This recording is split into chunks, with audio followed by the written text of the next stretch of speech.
আমি শেয়ার করব, সেটা আমার লাইফের সাথে ঘটে যাওয়া একটা ঘটনা। আমি 2007 সালে এপ্রিল মাসে প্রথম ফার্স্ট কাতারে আসি। 2009 সালে আমি লাইসেন্স নিই গাড়ির, এবং 2009 থেকে আমি ভাড়া মারা স্টার্ট করি একটা প্রাইভেট গাড়ি দিয়ে। তো আমার একজন বড় ভাই, ওনার নাম হচ্ছে পাহাড়, ওনার প্রায় ভাড়া আমি মারতাম। একদিন দুপুরবেলা উনি আমাকে কল দিছে। কল দেওয়ার পর বলতেছে, ভাইয়া আমি একটু ছোটখাটো বিপদে পড়লাম, আমাকে একটু হেল্প করতে হবে। আমি বললাম, ভাইয়া বলেন কি হেল্প করতে হবে। তো বলতেছে, ভাইয়া আসলে আমার একটা ফ্রেন্ড আজকে রাত্রে দেশে যাচ্ছে, ও রাত্রে 4:45 ওর ফ্লাইট, ও থাকে সানাইয়া। আর রাসেল ভাই বলে রাখি, আমি থাকি ওয়াকড়া থেকে সানাইয়া ডিস্টেন্স হচ্ছে আপনার 25 থেকে 22 কিলোমিটার হতে পারে। তো ওয়াকড়া থেকে সানাইয়া যাওয়ার জন্য দুইটা ওয়ে আছে, একটা হচ্ছে উকির দিয়ে জঙ্গল দিয়ে একটা রুট, আর একটা হচ্ছে আপনার মানে সাধারণত শহরের রুট আর কি, সিটি দিয়ে যায়। হিলাল দিয়ে গিয়ে এই যারা দোহাই থাকে ওরা বলতে পারে এটা হচ্ছে এয়ারপোর্ট রুট দিয়ে গিয়ে হিলাল থেকে সানাইয়াতে ঢুকে। তো আমার জন্য এটা পুরাই উল্টা। যেহেতু বড় ভাই এত রিকোয়েস্ট করতেছে, আমি তারপরে বললাম ওকে প্রবলেম নেই, আমি কয়টার দিকে বের হইতে হবে বলেন। তুমি আমাকে ঠিক টাইমটা দিচ্ছে হচ্ছে 1:30টার সময় আমার থেকে বের হইতে হবে বাসা থেকে, 2টার সময় সানাইয়ে পৌঁছতে হবে, সানাইয়া থেকে 2:30টার মধ্যে ওনাকে এয়ারপোর্টে নামাই দিতে হবে। আর ওনার ফ্লাইটটা হচ্ছে 4:45। সমস্যা ঠিক আছে, সব ঠিক ওকে। এরপর উনি ওই মানুষটার নাম্বার দিচ্ছে, আমি ওই মানুষটাকে কল করলাম, কথাও বললাম, সব কনফার্ম হয়ে নিলাম। রাত্রে 1:30টার দিকে আমি বাসা থেকে বের হয়ে গেলাম, সেটি রোড দিয়ে রওনা দিলাম। রওনা দেওয়ার পরে সানাইয়ে গিয়ে আমি পৌঁছলাম আপনার ঠিক 2:05 থেকে 6 মিনিট এরকম একটা সময় হবে। আমি ওনাকে কল দিলাম অনেকবার, উনি কল রিসিভ করেন না প্রায় 20 থেকে 25 মিনিট। আমি ওনাকে বসে থাকতে অনেক কল দেওয়ার পরে উনি 20-25 মিনিট পর আমাকে একটা কল দিল, বললো কি ভাই আপনি তো অনেক দেরি করে ফেলছেন, তার কারণে আমি অন্য একটা গাড়ি নিয়ে চলে আসলাম। আমি বলছি, ভাই এটা কোন ধরনের কথা বলতেছেন, এত দূর থেকে আমি এত কষ্ট করে আসলাম, আমি দেরি করি না, আমি আপনাকে আধা ঘন্টা ধরে কল করতেছি, আপনি রিসিভ করেন না। এই কথাগুলো বলার পরে আমি একটু রাগ হইলাম ওনার সাথে। উনি বলতে, আচ্ছা ভাই বাদ দেন, ভুল হইতে পারে আমার, আমি ভাড় ভাইকে বলে দেবো, আপনার ভাড়াটা ভাড় ভাই দিয়ে দিবে, আপনি এত টেনশন নিয়েন না, আপনি চলে যান। আমি একটা গাড়ি নিয়ে চলে যাচ্ছি। তারপর আমি চিন্তা করলাম, এত রাত্রে বারো মারতে পারলাম না, সব দিক দিয়ে লস। সিটি রোডটা দিয়ে গেলে অনেক সময় লাগবে, ঘুমাইতে হবে, সকালে 8টা বারা আছে। আমি বললাম কি একটা কাজ করি, আমি সাহস নিয়ে বললাম মানে ওই জঙ্গলের রোডটা দিয়ে, জঙ্গল বলতে এখানে আসলে মরুভূমিকে জঙ্গল বলে, তো আমি মরুভূমি রোডটা দিয়ে রওনা দিলাম। মরুভূমি রোডটা দিয়ে যখন ঢুকলাম প্রায় 5 কিলোমিটার আসার পরে আসলে ভাই 4 থেকে 5 কিলোমিটার আসার পরে একটা মানুষ আমাকে সিগন্যাল দিচ্ছে। মানুষটা হচ্ছে আপনার আরবি, টুপ পরা, মাথায় আছে টুপি, আর ওরা যে একটা কাপড় মানে রুমাল আর কি একটা মাথায় দেয়, এটাকে হাজির রুমাল বলে আমরা বাঙালিরা, আর ওরা অন্য কিছু বলে, ওইটা দিয়ে সিগন্যাল দিচ্ছে। আমি দাঁড়াই নেই, আমি দাঁড়াই নাই, কারণ এই জন্য আমি ডান পাশে বাম পাশে দেখলাম কোনো গাড়ি খারাপ হয়েছে কিনা। আমি কোনো গাড়িও দেখলাম না, কোনো কিছু দেখলাম না। এত রাত্রে একটা মানুষ, বাড়ি নেই ঘর নেই, এখানে এত মরুভূমির মধ্যে মানুষটা কোথা থেকে আসবে। আমি দাঁড়াই নেই, আমি চলে আসছি, ওনাকে পাস করে চলে আসছি। আসার পরে 2-3 কিলোমিটার আসার পর দেখতেছি সেম মানুষটা আবার আমাকে সিগন্যাল দিচ্ছে সামনে থেকে। এবার কিন্তু আমি বই পাইছি রাসেল ভাই, আমি আসলে জিন ভূত এগুলো বিশ্বাস করতাম না কখনো। তো বই পাওয়ার পরে আমি চিন্তা করলাম, আমার যে কিছুই হোক এখান থেকে আমার থেকে যেতে হবে। আমি দোয়া কালাম পড়তেছি, অনেক দোয়া কালাম পড়ার পরে রাস্তা ওই রোডটা দিয়ে চলে আসার জন্য আর কেমন ওয়াকটা আসার জন্য চেষ্টা করতেছি। তো আমি দেখতেছি আমার গাড়িতে কিলোমিটার চলতেছে 150, 140, 130, আমি গাড়ি চালাচ্ছি এরকম, কিন্তু আমার থেকে লাগতেছে আমার গাড়িটা 30-40 যাচ্ছে না স্পিড। কেউ একজন আমার গাড়ি ধরে রাখছে, এরকম একটা চিন্তা করতেছি। তো আসলাম 2 কিলোমিটার মতো, আবার দেখতেছি ওই মানুষটা আবার সিগন্যাল দিচ্ছে। এভাবে 3বার সিগন্যাল দেওয়ার পরে আমি আর দাঁড়াইলাম না, আমি চলে আসতেছি। একটা পর্যায়ে দেখলাম লুকিং গ্লাসের মধ্যে রাসেল ভাই যে মানুষটাকে আমি ভিসে ফেলে আসছে, এবার মানুষটা সামনে আসতেছে না, ওইটা এবার গাড়ির বেগে আমার পিছন দিয়ে দূরাইতে আসতেছে আমার গাড়িটা ধরার জন্য। রাসেল ভাই বিশ্বাস করবেন না, আমি এত স্পিডে গাড়ি চালাচ্ছি, আমি জানি না আমি কেমনে ওয়াকড়া রোডের মধ্যে ঢুকছি, আল্লাহ জানে, আল্লাহ আমাকে পৌঁছাইছে। আমার লাগছে আমি 7-10-12 মিনিট রুটে গাড়ি চালাইছি, আমার থেকে লাগছে আমি 2-3 ঘন্টায় রুটে গাড়ি চালাইছি, ওরকম একটা সময় গেছে আমার। তো মনে হয় 12-14-15 মিনিট এই ধরনের একটা টাইমে আমি ওই রুটে গাড়ি চালাইছি। আমি আপনার রুটটা পাস করে আসার পরে যখন ওয়াকড়া মেইন রুটে ঢুকছি, ঢোকার পরে ওই রুট থেকে লাইট স্টার্ট, আমি অনেক কষ্ট করে রুটে ঢোকার পর আমার একটু সাহস বাড়ছে, কারণ ওই রুটে গাড়ি মোটামুটি চলাচল করে ওই জঙ্গল রুট থেকে বের হওয়ার পরে। তারপর আমি কট্টক আসার পর একটা মসজিদ পাইছি, ওখানে দেখতেছি 2টা হুজুর টাইপের মানুষ দাঁড়ানো,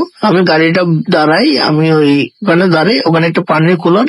আমি সাধারণত বলে রাখি, এখানে সব মসজিদের সামনে একটা গভর্নমেন্টে পানির কুলার রাখে, যারা আসনবী ওরা ওখান থেকে পানি খাই। আমি গেলাম পানি খাওয়ার জন্য, অনেক ঘুমাচ্ছি। ওরা দেখে আমাকে বলতো, ভাই কি হয়েছে, আপনি কি ভয় পাইছেন, কোনো কিছু প্রবলেম? আমি ওনাদেরকে সব খুলে বললাম হিন্দিতে, ওরা হিন্দি বলতেছে আমার সাথে। তারপর ওরা আমাকে বলতেছে কি, ভাই আপনি তো এই রুটে এত রাত্রে কেন আসতেছেন, এই রুটটা ভালো না, এই রুট নিয়ে অনেক ঘটনা আছে। রাসেল ভাই বলে রাখি, আমিও এই রুট নিয়ে অনেক আগে ঘটনা শুনছি, বাট আমি বিশ্বাস করিনি কখনো। ফার্স্ট এটা দেখার পর আমি বিশ্বাস করছি। তারপর ওরা আমাকে আমি কুলারে পানি খাওয়ার জন্য গেলাম, পানি একটু খাইলাম, দিচ্ছে অনেক পানি গরম, প্লাস আমি রিটার্ন চলে আসতেছি, বলতেছে ওদেরকে পানি আজকে অনেক গরম। ওরা বলতেছে কি ওই গরম, মনে হয় ভিতরে কুলারটা নষ্ট। আমি ওদের হাতে একটা বোতল আছে, বলছে এই পানিটা খান, এটা ঠান্ডা। আমি ওই পানিটা খাইছি, অর্ধেক খাইছি, আর অর্ধেক আছে ওইটা ওদেরকে দিচ্ছে, ওরা নিচ্ছে না, বলছে এটা আপনি নিয়ে যান, আমাদের লাগবে না। আমি ওইটা বলে রাসেল ভাই 30 সেকেন্ড হবে না, জাস্ট কুলারের সামনে থেকে গাড়িতে এসে বসলাম।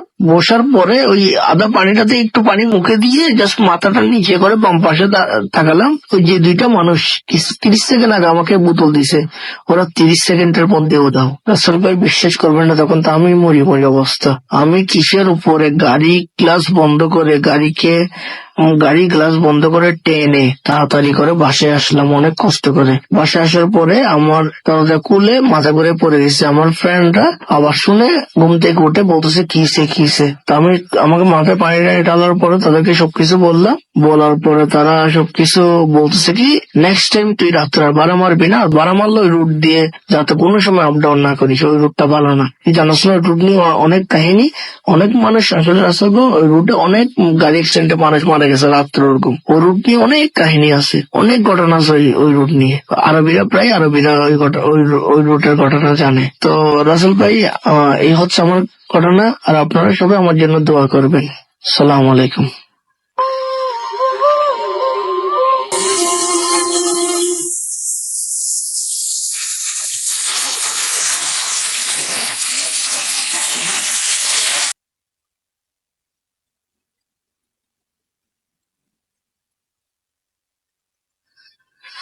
শুনছেন সবসময় রেডিও 88.8 আর চলছে ভূত অন্যরকম গ্রামীণ ফোন।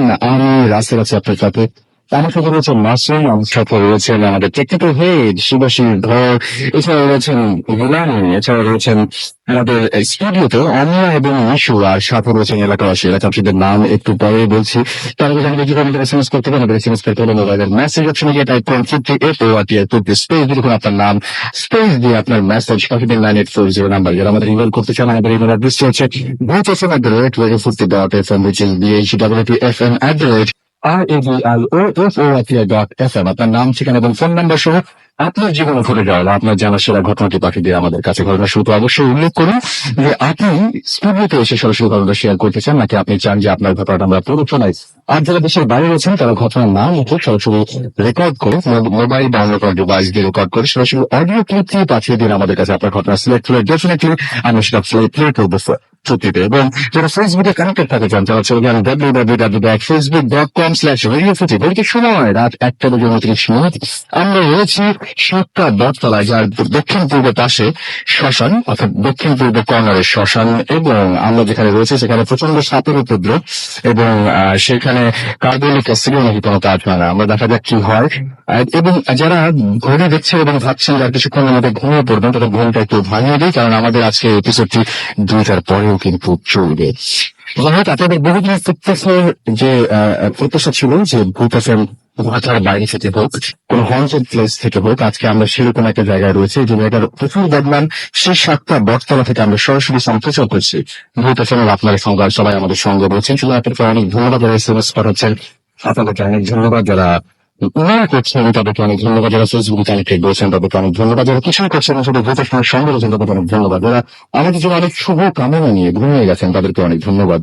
আমার সঙ্গে এই মুহূর্তে উপস্থিত রয়েছেন অনেকেই, এবং আমরা বলছিলাম যে ইনভাইট করবো আমরা আপনাদেরকে ভবিষ্যতে। আমরা যখন ঢাকার বাইরে বিভিন্ন জায়গায় আমাদের ভূত এফএম নিয়ে যাবো, সেখানে আপনারা সরাসরি স্পটে উপস্থিত থেকে ভূত এফএম উপভোগ করতে পারবেন, সেই সুযোগ আপনাদের রয়েছে। এবং সেই সুযোগের কারণে আমার মনে হয় যে আপনারা এর আরো বেশি করে কানেক্টেড থাকবেন আমাদের সাথে। আর সেই সাথে ইনভাইট আমরা করেছি, এবং ইনভিটেশন পাওয়ার সঙ্গে সঙ্গে কারা আমার সাথে জয়েন করেছেন তার গ্রুপের সদস্য রয়েছেন সুলতানা, ফরিদ, শোভা, নূর, সিমি, সাদিক, সাহানা, বাদর, তিতাস এবং সোনিয়া। আর আমাদের সাথে এলাকাবাসী যারা রয়েছেন, যারা আমাদের এখানে দেখতে এসছেন ভূত এখন কিভাবে হয়, তারা হচ্ছেন সানি, রোমান, সেলিম, ফয়সাল, তারপরে হচ্ছে হাসি, আশিস, তারপরে নাজিম, পাভেল, বিপুল এবং জসিম।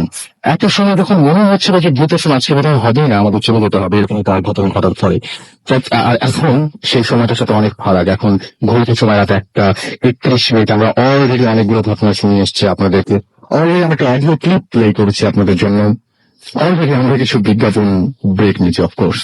আচ্ছা, যাই হোক, আমরা চলে যাবো আবারও ঘটনা এবং আমাদের সাথে এই মুহূর্তে উপস্থিত রয়েছেন ফারহান না, এখন ফারহান না, যারা রয়েছেন ফারহানের বন্ধু আর কি ডিনার। সো ডিনার রয়েছেন, যিনি জয়েন করেছেন খুব কাছাকাছি, আমাদের কাছ থেকে খুব বেশি দূরে না, পুরান ঢাকা। এবং পুরান ঢাকার লালবাগ থেকে ডিনার এসেছেন আমাদের সাথে আপনাদের ঘটনা উপহার দেওয়ার জন্য। আপনার ঘটনা কোথাকার ঘটনা এটা? আসলে আপনাকে ধন্যবাদ যে ভূত ভাঙার স্পেশাল এপিসোড আমাকে এসে ঘটনা শেয়ার করতে দেওয়ার সুযোগ করে দেওয়ার জন্য।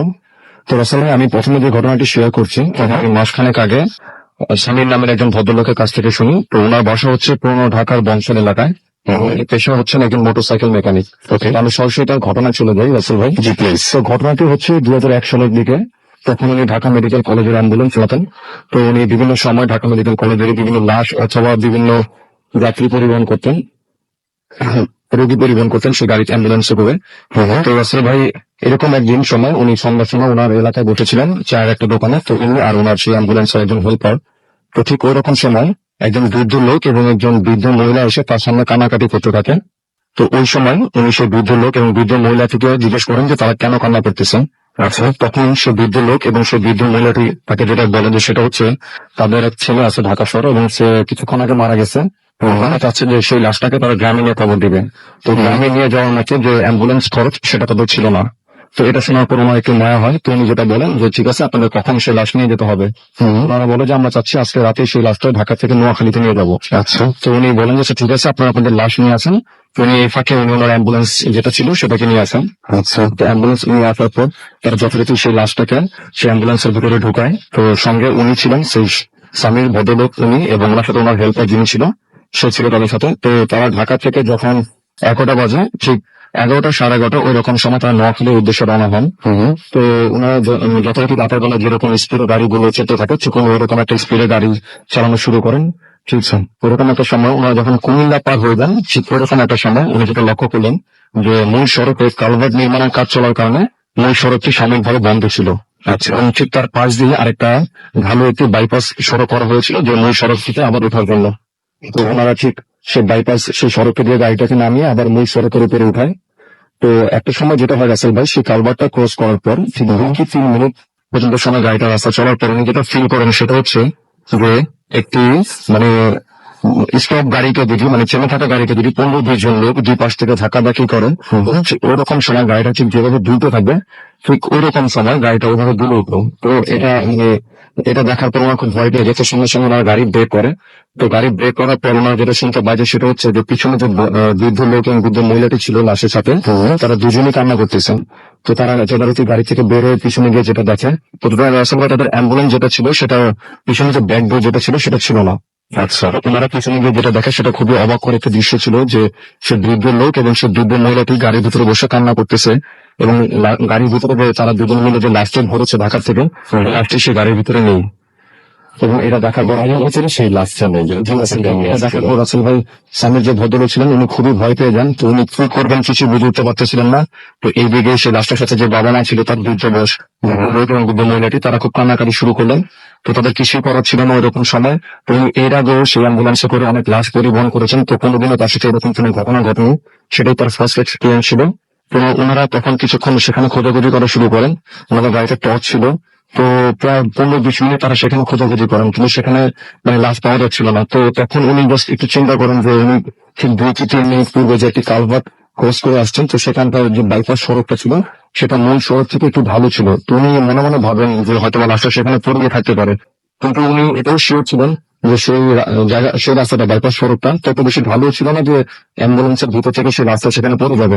তো যাই হোক, তাদের যেহেতু কিছু করার ছিল না, তারা গাড়িটাকে ঘুরিয়ে আবার সেখান থেকে নিয়ে আসে। তো রাসেল ভাই, সেখানটা আনার পর ওনারা গাড়িটাকে সাইড করে রাখেন তো ওনারা সে 3 জন, তো স্বামীর ভদ্রলোক এবং তার হেল্পার যিনি ছিল এবং লাশের সাথে যে তার বাবা ছিল, তারা 3 জন রাস্তার 2 পাশে লাশটিকে খুঁজতে লাগলেন। আচ্ছা। খোঁজার একটা সময় সে বৃদ্ধ যে বয়স্ক লোকটি ছিল তার একটি চিৎকার শোনা যায়। তো তার চিৎকার শুনে তারা সবাই সেখানে দৌড় দিয়ে যায়। তো তাকে গিয়ে তারা যেটা দেখায় যে তিনি হচ্ছে যে ক্ষেতের মাঝখান থেকে কোনো একটা কিছুকে টেনে তোলার চেষ্টা করছেন। আচ্ছা, এটা স্বামীর যে ভদ্রলোক ছিলেন উনি দেখার পর ওনারা সেই ক্ষেতের মধ্যে নিয়ে নেবে। ওনারা ক্ষেতের মধ্যে নেওয়ার পর যেটা দেখে যে এটা সেই লাশটাই যেটা তারা ঢাকা থেকে অ্যাম্বুলেন্সের ভিতরে করে তারা নোয়াখালী নিয়ে যাচ্ছেন। তো তাদের আর কিছু করার ছিল না, তারা সেখান থেকে সেই লাশটাকে টেনে তুলে রাস্তার পাশে নিয়ে আসেন। তো রাসেল ভাই, যেখান থেকে লাশটাকে টেনে তোলা হয় সেটা মূল সড়ক থেকে প্রায় 12 কি 15 মিটার দূরত্বে ছিল। আচ্ছা, তো এত বড় যদি লাশটা যদি গাড়ি থেকে পড়ে গিয়ে থাকে তো ওই জায়গাটা যাওয়ার কথা ছিল না, একা বুঝতে পারতো না। জি ভাই, এবং লাশটাকে ওঠানোর পর তারা যেটা দেখে সেটা দেখে তারা রীতিমতো খুব ভয় পেয়ে যায় যে লাশটা দেখতে খুবই বিভৎস ছিল। লাশের পায়ের গোড়ালির নিচের যে অংশটুকু থাকে, পায়ের পাতা যেটাকে বলি আমরা, মানে দেখে মনে হচ্ছে যে কেউ টেনে যদি খুব জোরে ফোর্স করে টেনে যদি সেটা ছিঁড়ে ফেলে, ছিঁড়ে ফেলার পর সেখানকার যে শেপ হবে ওইরকম একটা শেপ ছিল তার পায়ের। এবং রাসেল ভাই, তার হাতের আঙুলগুলো এমন ছিল যে দেখে মনে হচ্ছে যদি কেউ মানে মচড়ে ভেঙে ফেলে হাতের আঙুলগুলো, ঠিক ওইরকম। এবং সবচেয়ে অবাক করা যে ব্যাপারটা ছিল যে তার একটি চোখ দেখে মনে হচ্ছে যে এটাকে উপরে ফেলার চেষ্টা করছে, কিন্তু সেটা কোনো একটা কারণে সে চোখের সাথে লেগে আছে এই জায়গাটা। আচ্ছা, তো তাদের কোনো বিভৎস একটা দৃশ্য, লাশটা একা একা এরকম হয়নি, কেউ কিছু একটা করেছে। সেটা দূরত্ব ছিল ছিল প্রায় 10-12-15 মিটার দূরত্ব, সেখানে লাশ যাওয়ার কথা মানে প্রশ্ন আসে না। তো যথারীতি তারা সেখান থেকে লাশটাকে আবার গাড়ির ভিতরে ঢোকায়। তো ঢোকানোর পর উনি যে গতিতে ঢাকা থেকে এখানে আসছেন, তো তিনি তার সেই গতির প্রায় অর্ধেক করে ফেলেন এবং উনি দৌড় করতে থাকেন এবং সেই গাড়ি আবার সেখান থেকে আবার উনি নোয়াখালীর উদ্দেশ্যে রওনা দেন। তো ভাই, একটা সময় ভোর হয়ে আসেন, ওইরকম একটা সময় ওনারা নোয়াখালীতে চলে আসেন।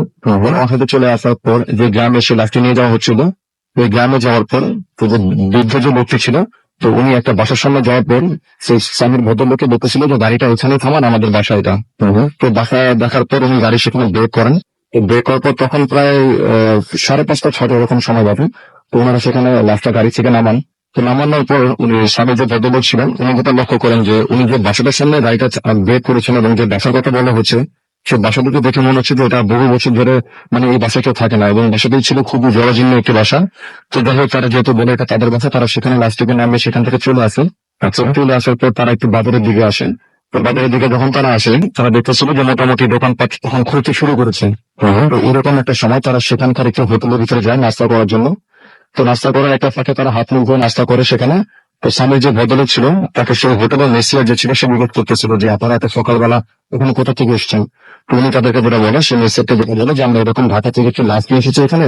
তখন সে মেসিয়ার তাকে জিজ্ঞেস করে যে কোন বাসা নিয়ে আসছেন। যেহেতু রাসেল ভাই গ্রামে কিন্তু মানে সবাই পরিচিত হয় একটা বাসার মৃত্যুর মতো কোনো ঘটনা ঘটে থাকে বাসা সারা পাড়াতে বাসারা গ্রামে সে খবর ছড়িয়ে পড়ে। তো রাসেল ভাই যখন সেই মেসিয়ার তাকে জিজ্ঞেস করে যে কোন বাসার লাশ এটা, তো উনি ঠিক তাকে হাত দিয়ে দেখায় যে ওই বাসাটার দিকে উনি হাত দিয়ে দেখায়।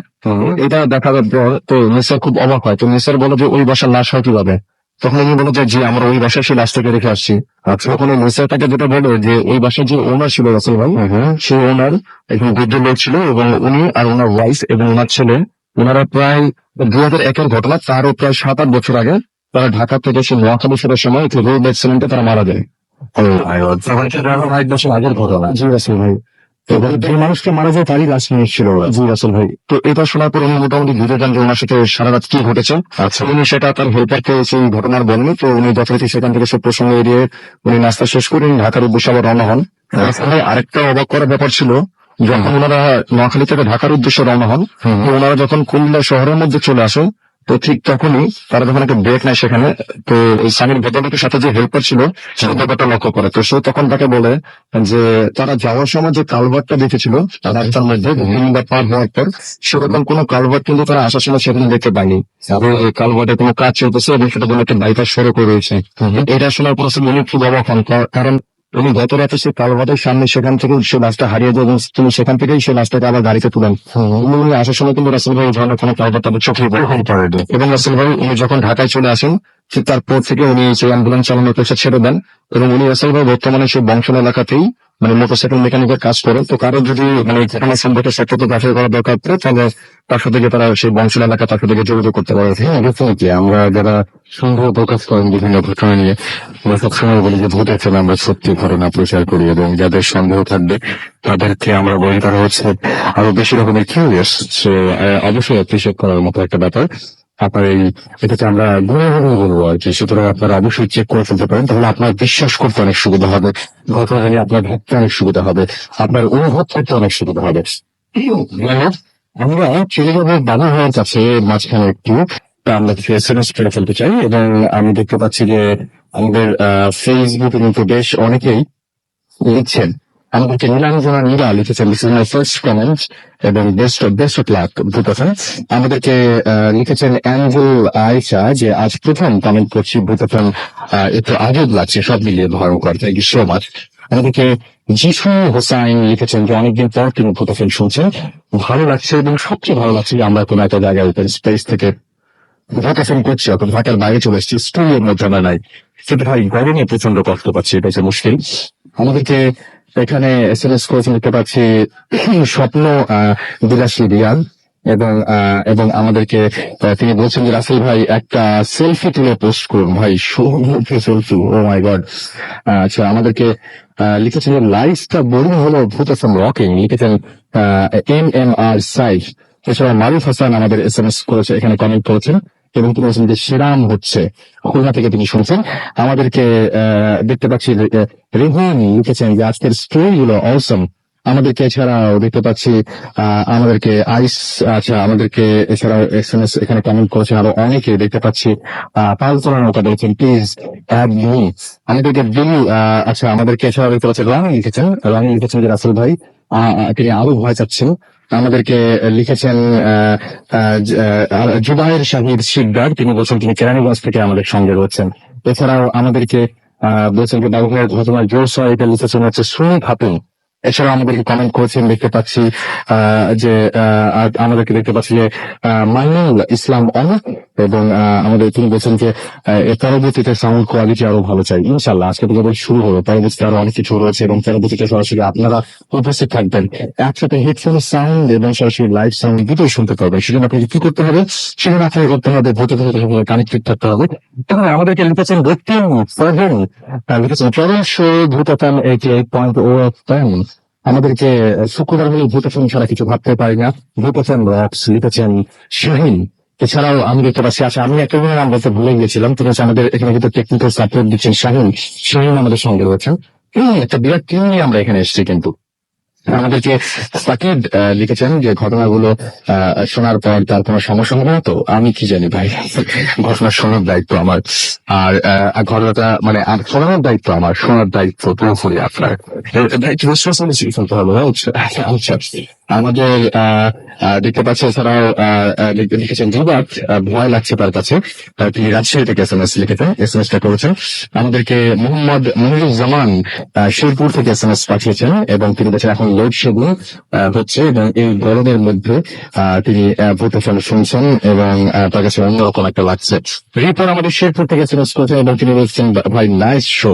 আমাদেরকে এছাড়াও এসএমএস করেছেন শামিম, এবং আমাদেরকে বলছেন রাসেল ভাই প্লিজ আচ্ছা রাসেল ভাই পুরো টিম নিয়ে এবার কুমিল্লায় আসেন। কুমিল্লায় কি আছে ভাই সেটা আমাকে আগে ইমেল করে জানতে হবে। যেমন হচ্ছে আমরা এই ঘটনাটা জেনেছি আমাদের একজন লিসনারের কাছ থেকে, এবং তিনি আমাদের জানিয়েছেন যে এখানে একটা ঘটনা ঘটে এই 7টা বছর, সুতরাং আমরা চলে এসেছি। সুতরাং আপনাদের ফাটাফাটি কিছু ঘটে আমরা ডেফিনেটলি সেখানে চলে যাবো। আপনি একটু জাস্ট চিন্তা করুন, যারা এই মুহূর্তে চিন্তা করতে চাচ্ছেন তাদেরকে বলছি যে এই জায়গাটা নাম হচ্ছে 7টা বটতলা, ঢাকার অদূরে কেরানীগঞ্জে অবস্থিত জায়গাটা। এখানে রয়েছে একটা প্রাচীন বটগাছ, যে বটগাছের ভেতরে রয়েছে একটা মন্দির, শিব মন্দির, এবং এখানে যেটা আছে সেটা হচ্ছে যে একবারে মানে একটার দিকে আমাদের দক্ষিণ পূর্ব কর্নারে রয়েছে শ্মশান, এবং এই শ্মশানটা বেশ ভয়ঙ্কর, এই শ্মশানে অনেক বদনাম রয়েছে, এবং এখানে রয়েছে সেই প্রাচীন বটগাছ, এক পাশে বটগাছ আর এক পাশে শ্মশান, ভাবেন কি অবস্থা। আমরা সেখানে চলে এসেছি। আপনাদের ওখানে কি ঘটনা ঘটছে সেটা আমাদের অবশ্যই ইমেল করবেন। আমাদের ইমেল অ্যাড্রেস হচ্ছে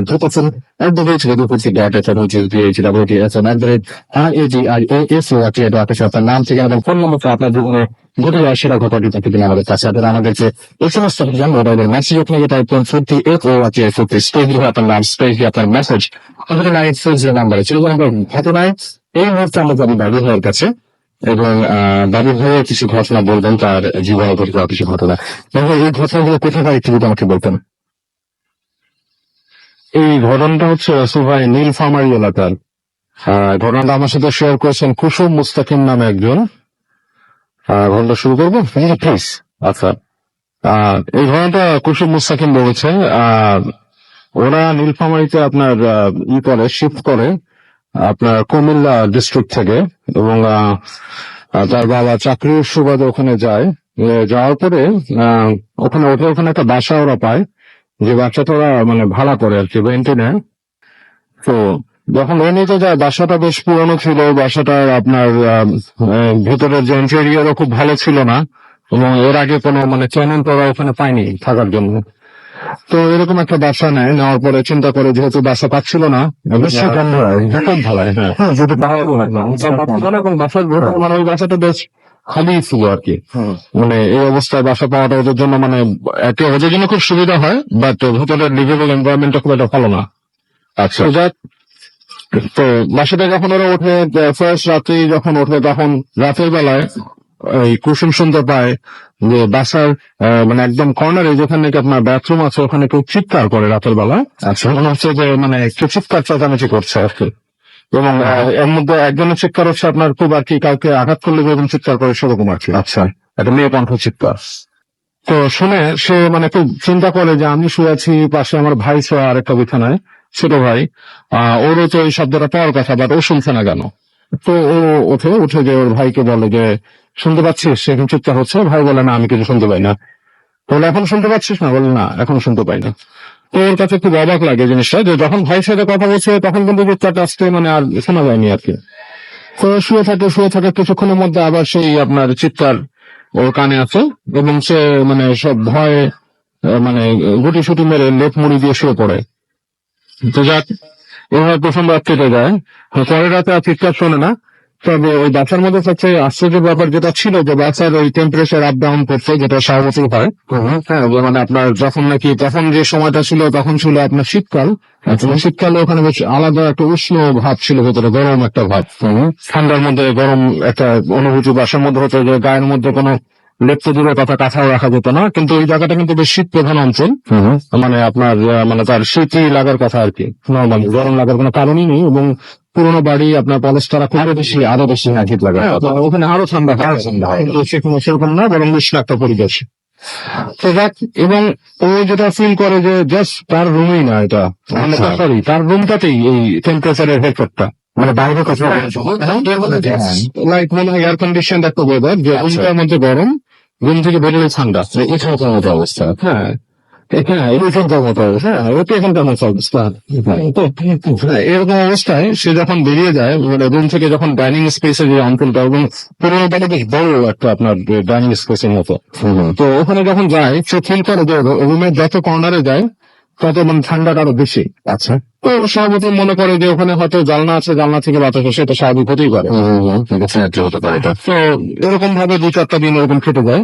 তো একদিন তার মায়ের সাথে লাভ করে যে আম্মা ওখানে এরকম রাতের বেলা শব্দ শুনতে পাই, চিৎকার। আমি প্রথম দিন শুনেছিলাম, এরপর যদিও শুনিনি, বাট এরকম চিৎকারের শব্দ শুনি। তো তার আম্মা বলছে যে আমিও শুনেছি চিৎকারটা, তুমি শুনেছো, আমি শুনেছি, কিন্তু তোমার বাবা কিন্তু শুনতে পায়নি। আমি তাকে উঠিয়েছিলাম, সে শুনতে পায়নি। তো মা আমি খুব এটা নিয়ে টেনশনে থাকে। তো দেখ, এই অবস্থায় তার বাবার মানে কোনো একটা কাজে, মানে অফিসিয়াল কাজে ওখান থেকে চলে যেতে হয় পাশে এসে, মানে সপ্তাহখানেকের জন্য। আচ্ছা, অন্য কোনো ডিস্ট্রিক্টে। তো এই সময়টাতে বাসাতে মানে অদ্ভুত ঘটনা ঘটা শুরু করে মেইনলি আর কি, যখন তার বাবা বাসায় না থাকে।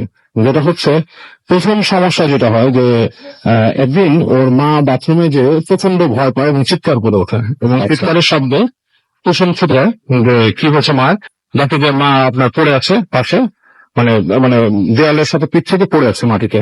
আচ্ছা, তো মাকে ওঠায়, এবং মা প্রায় আপনার দেহসম্মত অবস্থা, জ্ঞান হারিয়ে ফেলেছে। মাকে ধরে এনে কোনো মতো দাঁড়া করে পানির ছিটা দেয়। বলে কি হয়েছে? সে বলে যে আমি রাতের বেলা এরকম বাথরুমে আসছিলাম, তো বাথরুমের কাছে এসে দেখি যে একটা মেয়ে দাঁড়ানো, এবং মানে পিছন ফিরে দাঁড়িয়ে আছে। তো তখন উনি বেশ মানে মানে খুব মানে আশ্চর্য রকমের ভয় পায়, বিকজ অফ বাসার মেন যে দরজা সেটা আটকানো, বাসার ভেতরে চারিপাশে বাউন্ডারি ওয়াল করা, জাস্ট বাথরুমের অংশটা খোলা কর্নার দিয়ে, যে মানে ওখানে ছাদটা নেই অতটুকু অংশে আর কি, যত যেখানে কল এবং বাথরুমে যাওয়ার অংশ অতটুকু অংশ কল নেই। এখানে এরকম ঢোকার কোনো কথা নেই, আর একটা মেয়ে মানুষ, হ্যাঁ, মানে স্যালার কামিজ করে লাগানো। এবং উনি যখন ভয় পায়, ওনার উপস্থিতিতেই নাকি ওই মেয়েটা মাথা ঘুরিয়ে তাকায় তার দিকে। আচ্ছা। তো মাথা ঘুরিয়ে তাকানোতে উনি চাহনিতে এমন কিছু একটা দেখে, ভাবলেশীন চেহারা ছিল, মানে বলেছে যে এটার সে কোনো কথা বলেনি বা কিছু করেনি, ভাবলেশীন একটা চেহারা ছিল। আচ্ছা। এটা দেখে মানে সে সম্পূর্ণ ভয় পায় এবং সে আপনি জ্ঞান হারিয়ে ফেলে ওখানে। তো এটা তার মাকে সে কথা বলে, এবং তার মা কোনো মানে এই ধরনের কোনো প্রিহিস্ট্রিও নাই তার, যে সে কোনো রকম মানে ভয় পাওয়ার মতো বা কিছু একটা প্রিহিস্ট্রিও তার নাই। তো দেখ, ওনার খুব জ্বর আসে দিনের বেলা। তো ওরা যায় আশেপাশে খুঁজতে খুঁজতে ডাক্তারের ডিসপেন্সারি পায়, সেখানে জিজ্ঞেস করে, বলে দেখেন ডাক্তার বলে ডাক্তার সন্ধ্যার পরে গেছে। তো হাসপাতালে যায়, হাসপাতালে যে মানে সামহাউ একটা নার্সকে তারা ম্যানেজ করে আর কি, ম্যানেজ করে বলে যে ডাক্তার সাহেব যদি আসতে পারেন বাসায়, তো বলে ডাক্তার সাহেব এখন যাবেন না, দুপুরের পরে আসবেন। তো ইনফ্যাক্ট ওরা ওয়েট করে ডাক্তারকে নিয়ে আসে বাসায়। তো ডাক্তারকে যখন নিয়ে আসে, ডাক্তারকে আসার পথে তাদের সাথে দেখা হয়, পাশের বাড়ি বলে কি হয়েছে আপনার, নতুন আসছেন এখানে এরকম, বলে আমার আম্মা এরকম অসুস্থ হয়ে জ্ঞান হারাইতেছে। তো যাদেরকে বলে তারা চোখ চাওয়াচাওয়ি করে। তো ডাক্তার দেখে যায়, ডাক্তার বলে কিছু না, ওনার হয়তো কোনো কারণে মানে ওয়েদার শিট করেনি, কিছু একটা শীতকাল, উনি ওষুধ দিয়ে যায় জ্বরে। তো যখন ডাক্তার চলে যায়, তখন ওই যে দুইজন নেইবার মহিলা তারা আসে ভেতরে। আসার পর বলে যে দেখো তোমাদের একটা কথা বলি, যে কি তোমার আম্মু যে তুমি বললা যে বেহুশ হয়ে গেছে কেন? তো বললো যে আমার আম্মা এরকম রাতের বেলা এরকম দেখছে। তো বললো যে বাবা এই বাসাটার মধ্যে কিছু মানে ভয়ের ব্যাপার আছে। তো বলে কিরকম? বলে এখানে কেউ থাকে না, থাকতো না, তোমরা ভাড়া নিছো, যদিও বাড়িওয়ালাকে বলো না। এখানে কি, এখানে একটা মানে ফ্যামিলি ছিল, এবং ফ্যামিলির মধ্যে আর কি একটা মেয়ে ছিল ফ্যামিলি, এবং মানে তার কারোর সাথে সে পালিয়ে যায়, এবং সেখানে তার মানে বিয়ে হয়, এবং সেখানে যখন নাকি একটা মানে বাচ্চা হয়, তখন ওই যে হাজবেন্ডটা আছে সে তাকে ডিনাই করে আর কি, যে এরকম কিছু নাই। তো তখন মেয়েটা কি করে, বাসার মধ্যে খুব অত্যাচারিত হয়, এবং অত্যাচারিত হতে হতে একজন সে আত্মহত্যা করে। হ্যাঁ, এবং সে আত্মহত্যা করার পর থেকে অনেকেই দেখে যে মেয়েটাকে প্রায় বাসার এদিক ওদিক দেখে, বাসার মধ্যে হাঁটতে দেখে, বাসার ছাদে কোনো সিঁড়ি নেই, মানে পাকা অংশটার মধ্যে কোনো সিঁড়ি নেই, সেখানে রাতে হাঁটতে দেখে। এবং অনেকেই দেখে যে বাসার যে সামনে যে বারান্দার অংশটা, ওখানে একটা বাচ্চা পুরো বাচ্চা হামাগুড়ি দেয়। আচ্ছা। এবং আচ্ছা, সেই মেয়েটা একা আত্মহত্যা করে, সে বাচ্চা নিয়ে বাচ্চা সহ আত্মহত্যা বলতে। তো ওইটা শুনে তো ওদের মনে করেন যে গায়ের রক্ত হয়ে যায়, যে এটা এখন নিয়ে সম্ভব, কি ভয় পায়। তো এই ঘটনা শোনার পরে দু একদিন সব নর্মাল ছিল। তো একদিন এরকম কুসুম যে মেটাচ্ছে আমার উনি যে কাহিনী পাঠিয়েছে, সে একদিন আপনার এরকম রাতের বেলা রাত 12টা-1টার দিকে সে এরকম পানি খেতে গেছে আর কি, তার ডাইনিং স্পেসে। তো ওখান থেকে সে মানে মনে হচ্ছে যে কি শব্দ করছে তার ওই পাশের রুমে। আচ্ছা। তো সে আস্তে আস্তে হেঁটে যায়, যে পর্দা সরায় দেখে ঠিক বারান্দার কর্নারে একটা ছোট বাচ্চা বসে আছে, মানে একদম হামাগুড়ি দেওয়ার মতো বয়স, বসে আছে, এবং হাতটা দিয়ে মাটির সাথে মানে মানে সিমেন্টের ফ্লোরে সে আপনার শব্দ করছে। তো এটা দেখে প্রথম ভয়ঙ্কর চিৎকার করে, এবং তার মা আসে, এবং আসার পর মাকে বলে যে এরকম এরকম ব্যাপার, এই সে কাহিনী। তো মাটা তখন যেটা করে, যে বলে যে বাবা এই বাসাটা তো আর আমাদের নিজেদের না, আমরা এটা ছেড়ে চলে যাবো। আচ্ছা। তো তখন এর মধ্যে ওদের সাথে দু একজন স্থানীয় মানুষের সম্পর্ক হয়েছে, স্থানীয় ডাক্তারের। তো ওরা ওদের ওই পরিচিত এক ডাক্তার রাত কাটা কয়দিন, এবং তারপর তার মনে করেন বাবার একটা এসে একটা বাসা, মানে তার বাবা এসে আর একটা বাসা ম্যানেজ করে তাদের জন্য। তারা আস্তে করে বাসাটা ছেড়ে চলে যায় ওখান থেকে। আচ্ছা, ছিল আপনার ঘটনা। অনেক ধন্যবাদ বাবু ভাই আপনাকে এবং আপনার কথা কিনা আমরা আবার অবশ্যই আসবো আপনার। আমরা মোটামুটি আমরা আমাদের হাতে এখনো বেশ কিছু সময় রয়েছে আমাদের ফার্নামের কাছে, এবং এই মুহূর্তে দেখতে পাচ্ছি বেশ কিছু SMS রয়েছে, এবং আমি দেখতে পাচ্ছি যে আমাদের যে জনি আকন্দ লিখেছেন, রাসেল ভাই ভয় লাগছে আমাদেরকে, এছাড়াও দেখতে পাচ্ছি অনেকেই কিন্তু এখানে এসে কমেন্ট করছেন ফেসবুকে, এবং আপনি সেখানে গিয়ে সেই কমেন্ট গুলো দেখতে পারেন, লাইক দিতে পারেন, আপনি নিজেও কমেন্ট করতে পারেন। আমি দেখতে পাচ্ছি যে এখানে অনেকেই লিখছেন, এবং আজকে সবচেয়ে বেশি খুশি হয়েছেন তারা যারা 3 পর্যন্ত অপেক্ষায় ছিলেন যে ভূতের ফিল্ম অবশ্যই বাইরে থেকে হোক। এটা অনেক দিনের চাওয়া ছিল আপনাদের, আমরাও অনেকবার বলেছি যে হ্যাঁ ভূতের ফিল্ম বাইরে থেকে করবো, আমরা ভূতের ফিল্ম বাইরে থেকে করবো, কিন্তু অনেকটা সময় লাগলেও আজকে মানে আমরা আমরা আমরা অনেক বেশি আনন্দিত যে আপনাদের কাছাকাছি এরকম একটা জিনিস নিয়ে উপস্থিত হতে পেরেছি, এবং সেই সাথে আমরা জানাতে চাই যে আপনারা সবাই জানেন যে ভূতেশন এখন অন্যরকমের গ্রামীণ ফোন, এবং আপনাদের সহযোগিতা পেলে আমরা যেতে চাই বহুদূর সহযোগিতা চাচ্ছি, এবং সহযোগিতার হাত বাড়িয়ে দিন, টাকা পয়সা না, একদম আপনাদের ইমেল করতে হবে। আমাদের ইমেল অ্যাড্রেস হচ্ছে ভূতেশন@bhw.fm@bhw.fm। আপনার নাম, ঠিকানা বলছেন, আপনার জীবনে ঘটছে সেরা ঘটনাটা পাঠিয়ে দিন আমাদের কাছে, আপনার জানা সেরা ঘটনাটা পাঠিয়ে দিন আমাদের কাছে। আর আমাদের থেকে যদি আপনি আপনার ঘটনা ইমেল করতে চান তাহলে আমাদের ইমেল অ্যাড্রেসটি তো বলে দিলাম। আর এখন যদি ফেসবুকে আমাদের সাথে কানেক্টেড থাকতে চান তাহলে www.facebook.com/radio.50। আর যদি আমাদের SMS পাঠাতে চান তাহলে আমাদের SMS পাঠানোর নির্দেশ মোবাইলের মেসেজ অপশনে গিয়ে টাইপ করুন 50FORTI 50, স্পেস দিয়ে আপনার নাম, স্পেস দিয়ে আপনার মেসেজ পাঠিয়ে দিন 940 নাম্বারে। আমাদেরকে দেখতে পাচ্ছি আব্দুল্লাহ টাঙ্গাইল সিরিফেট থেকে লিখে, টাঙ্গাইল হাসিল থেকে লিখেছে না যে আমার SMS করো না কেন। I'm sorry, বাট আপনার SMS পাওয়া না চলে পড়ে ফেলেছি। দীপ্ত আমাদের SMS করেছেন, দীপ্ত আইচ আমাদের SMS করেছেন, নয়ন আমাদের SMS করেছেন, নয়ন মাইলস্টোন হোস্টেল থেকে, এবং তার প্রিটেস্ট এক্সাম তবুও ভূতেশন শুনছেন। আপনার পরীক্ষা যদি খারাপ হয় তাহলে কিন্তু কর্তৃপক্ষ একেবারে দেয় না। আমার যেটা মনে হয় যে এই মুহূর্তে আপনার পড়াশোনা সবচেয়ে বেশি জরুরি, এবং কারণ আপনাকে আরো আগামীতে আমরা ভূতেশনে দেখতে চাই। আপনার এই পড়াশোনাটা যদি খারাপ হয়ে যায় তাহলে আগামী অনেক বড় এপিসোড আপনি মিস করতে পারেন। আমি চাইবো যে এখন পড়াশোনাটাতে মনোযোগী হওয়া উচিত আপনার। যখন আমাকে আবার SMS করেছেন, এবং স্টোরিগুলো কাছে ভালো লাগছে, ভূতেশন ইজ গ্রেট লিখেছেন। তাই আমাদেরকে রচিকুল তামিম লিখেছেন যে আনকমন একটা স্টোরি শুনলাম, কোথায় থেকে লিখেছেন SMS করেছেন আমাদেরকে, এবং রিফাত আমাদের SMS করেছেন, লিখেছেন ভয় লাগছে। সাকিব হুসাইন আমাদের লিখেছেন রাসেল ভাই। আচ্ছা, তিনি তিনি অবশ্য অন্য কথা বলেছেন, সেটা আমি আর নাই পড়লাম। সাইদ আমাদের SMS করেছেন সিলেট থেকে, এবং তিনি বলছেন অন্যরকম ভয় লাগছে। আর বাকি কি করবো, আমাদেরকে লিখেছেন যে আচ্ছা ব্যাকগ্রাউন্ড মিউজিকটা একটু লো করতে বলছেন আমাদেরকে রাসেল। আমাদেরকে কিছু দুর্গাপুর থেকে লিখেছেন আই লাভ ভূতেশন। নাজমুল সাকিব আমাদের লিখেছেন RS মেস থেকে যে ভাইয়া বারো ভাই স্টোরি শুনবো। হ্যাঁ, বারো ভাই স্টোরি আমরা আবারও শুনবো। এবং আমাদেরকে দেখতে পাচ্ছি দুর্গাপুর থেকে রিফাত লিখেছেন ভয় লাগছে। আমাদেরকে সাকিব হোসেন SMS করেছেন আমাদেরকে, সেটা দেখতে পাচ্ছি বাকি, এবং তার কাছে বলছেন যে এই গরমে ভূতেশন তিনি ভূতেশন শুনছেন, এবং ভয় এবং গরম দুটোই চরম। আমাদেরকে তুরক লিখেছেন ভয় লাগছে। গোলাম রাব্বি আমাদের লিখেছেন মুফরক ঢাকা থেকে, এবং আমাদেরকে এছাড়াও দেখতে পাচ্ছি টুনা SMS করেছেন শামীম, এছাড়াও SMS করেছেন আমাদেরকে তুহিন, SMS করেছেন আমাদেরকে দেখতে পাচ্ছি আরো অনেকে। আপনি যদি SMS করতে চান মোবাইলের মেসেজ ওখানে গিয়ে টাইপ করুন 50FORTI স্পেস দিয়ে আপনার নাম, স্পেস দিয়ে আপনার মেসেজ, তাকে কিন্তু ডাইরেক্ট ফোন নাম্বারে চলে যাচ্ছে আমরা ফারনানের কাছে। ফারনান এসছেন পুরান থেকে। ফারনান, কেমন আছেন আপনি? হ্যাঁ, ভালো আছি ভাইয়া। আপনার এখান থেকে বাসা যেতে কতক্ষণ লাগে? আমার এখান থেকে বাসা যেতে মিনিমাম 35 মিনিটস তো লাগবে। 35 মিনিটস। আর আপনার বাসা থেকে আমাদের স্টুডিওতে যেতে কতক্ষণ লাগে?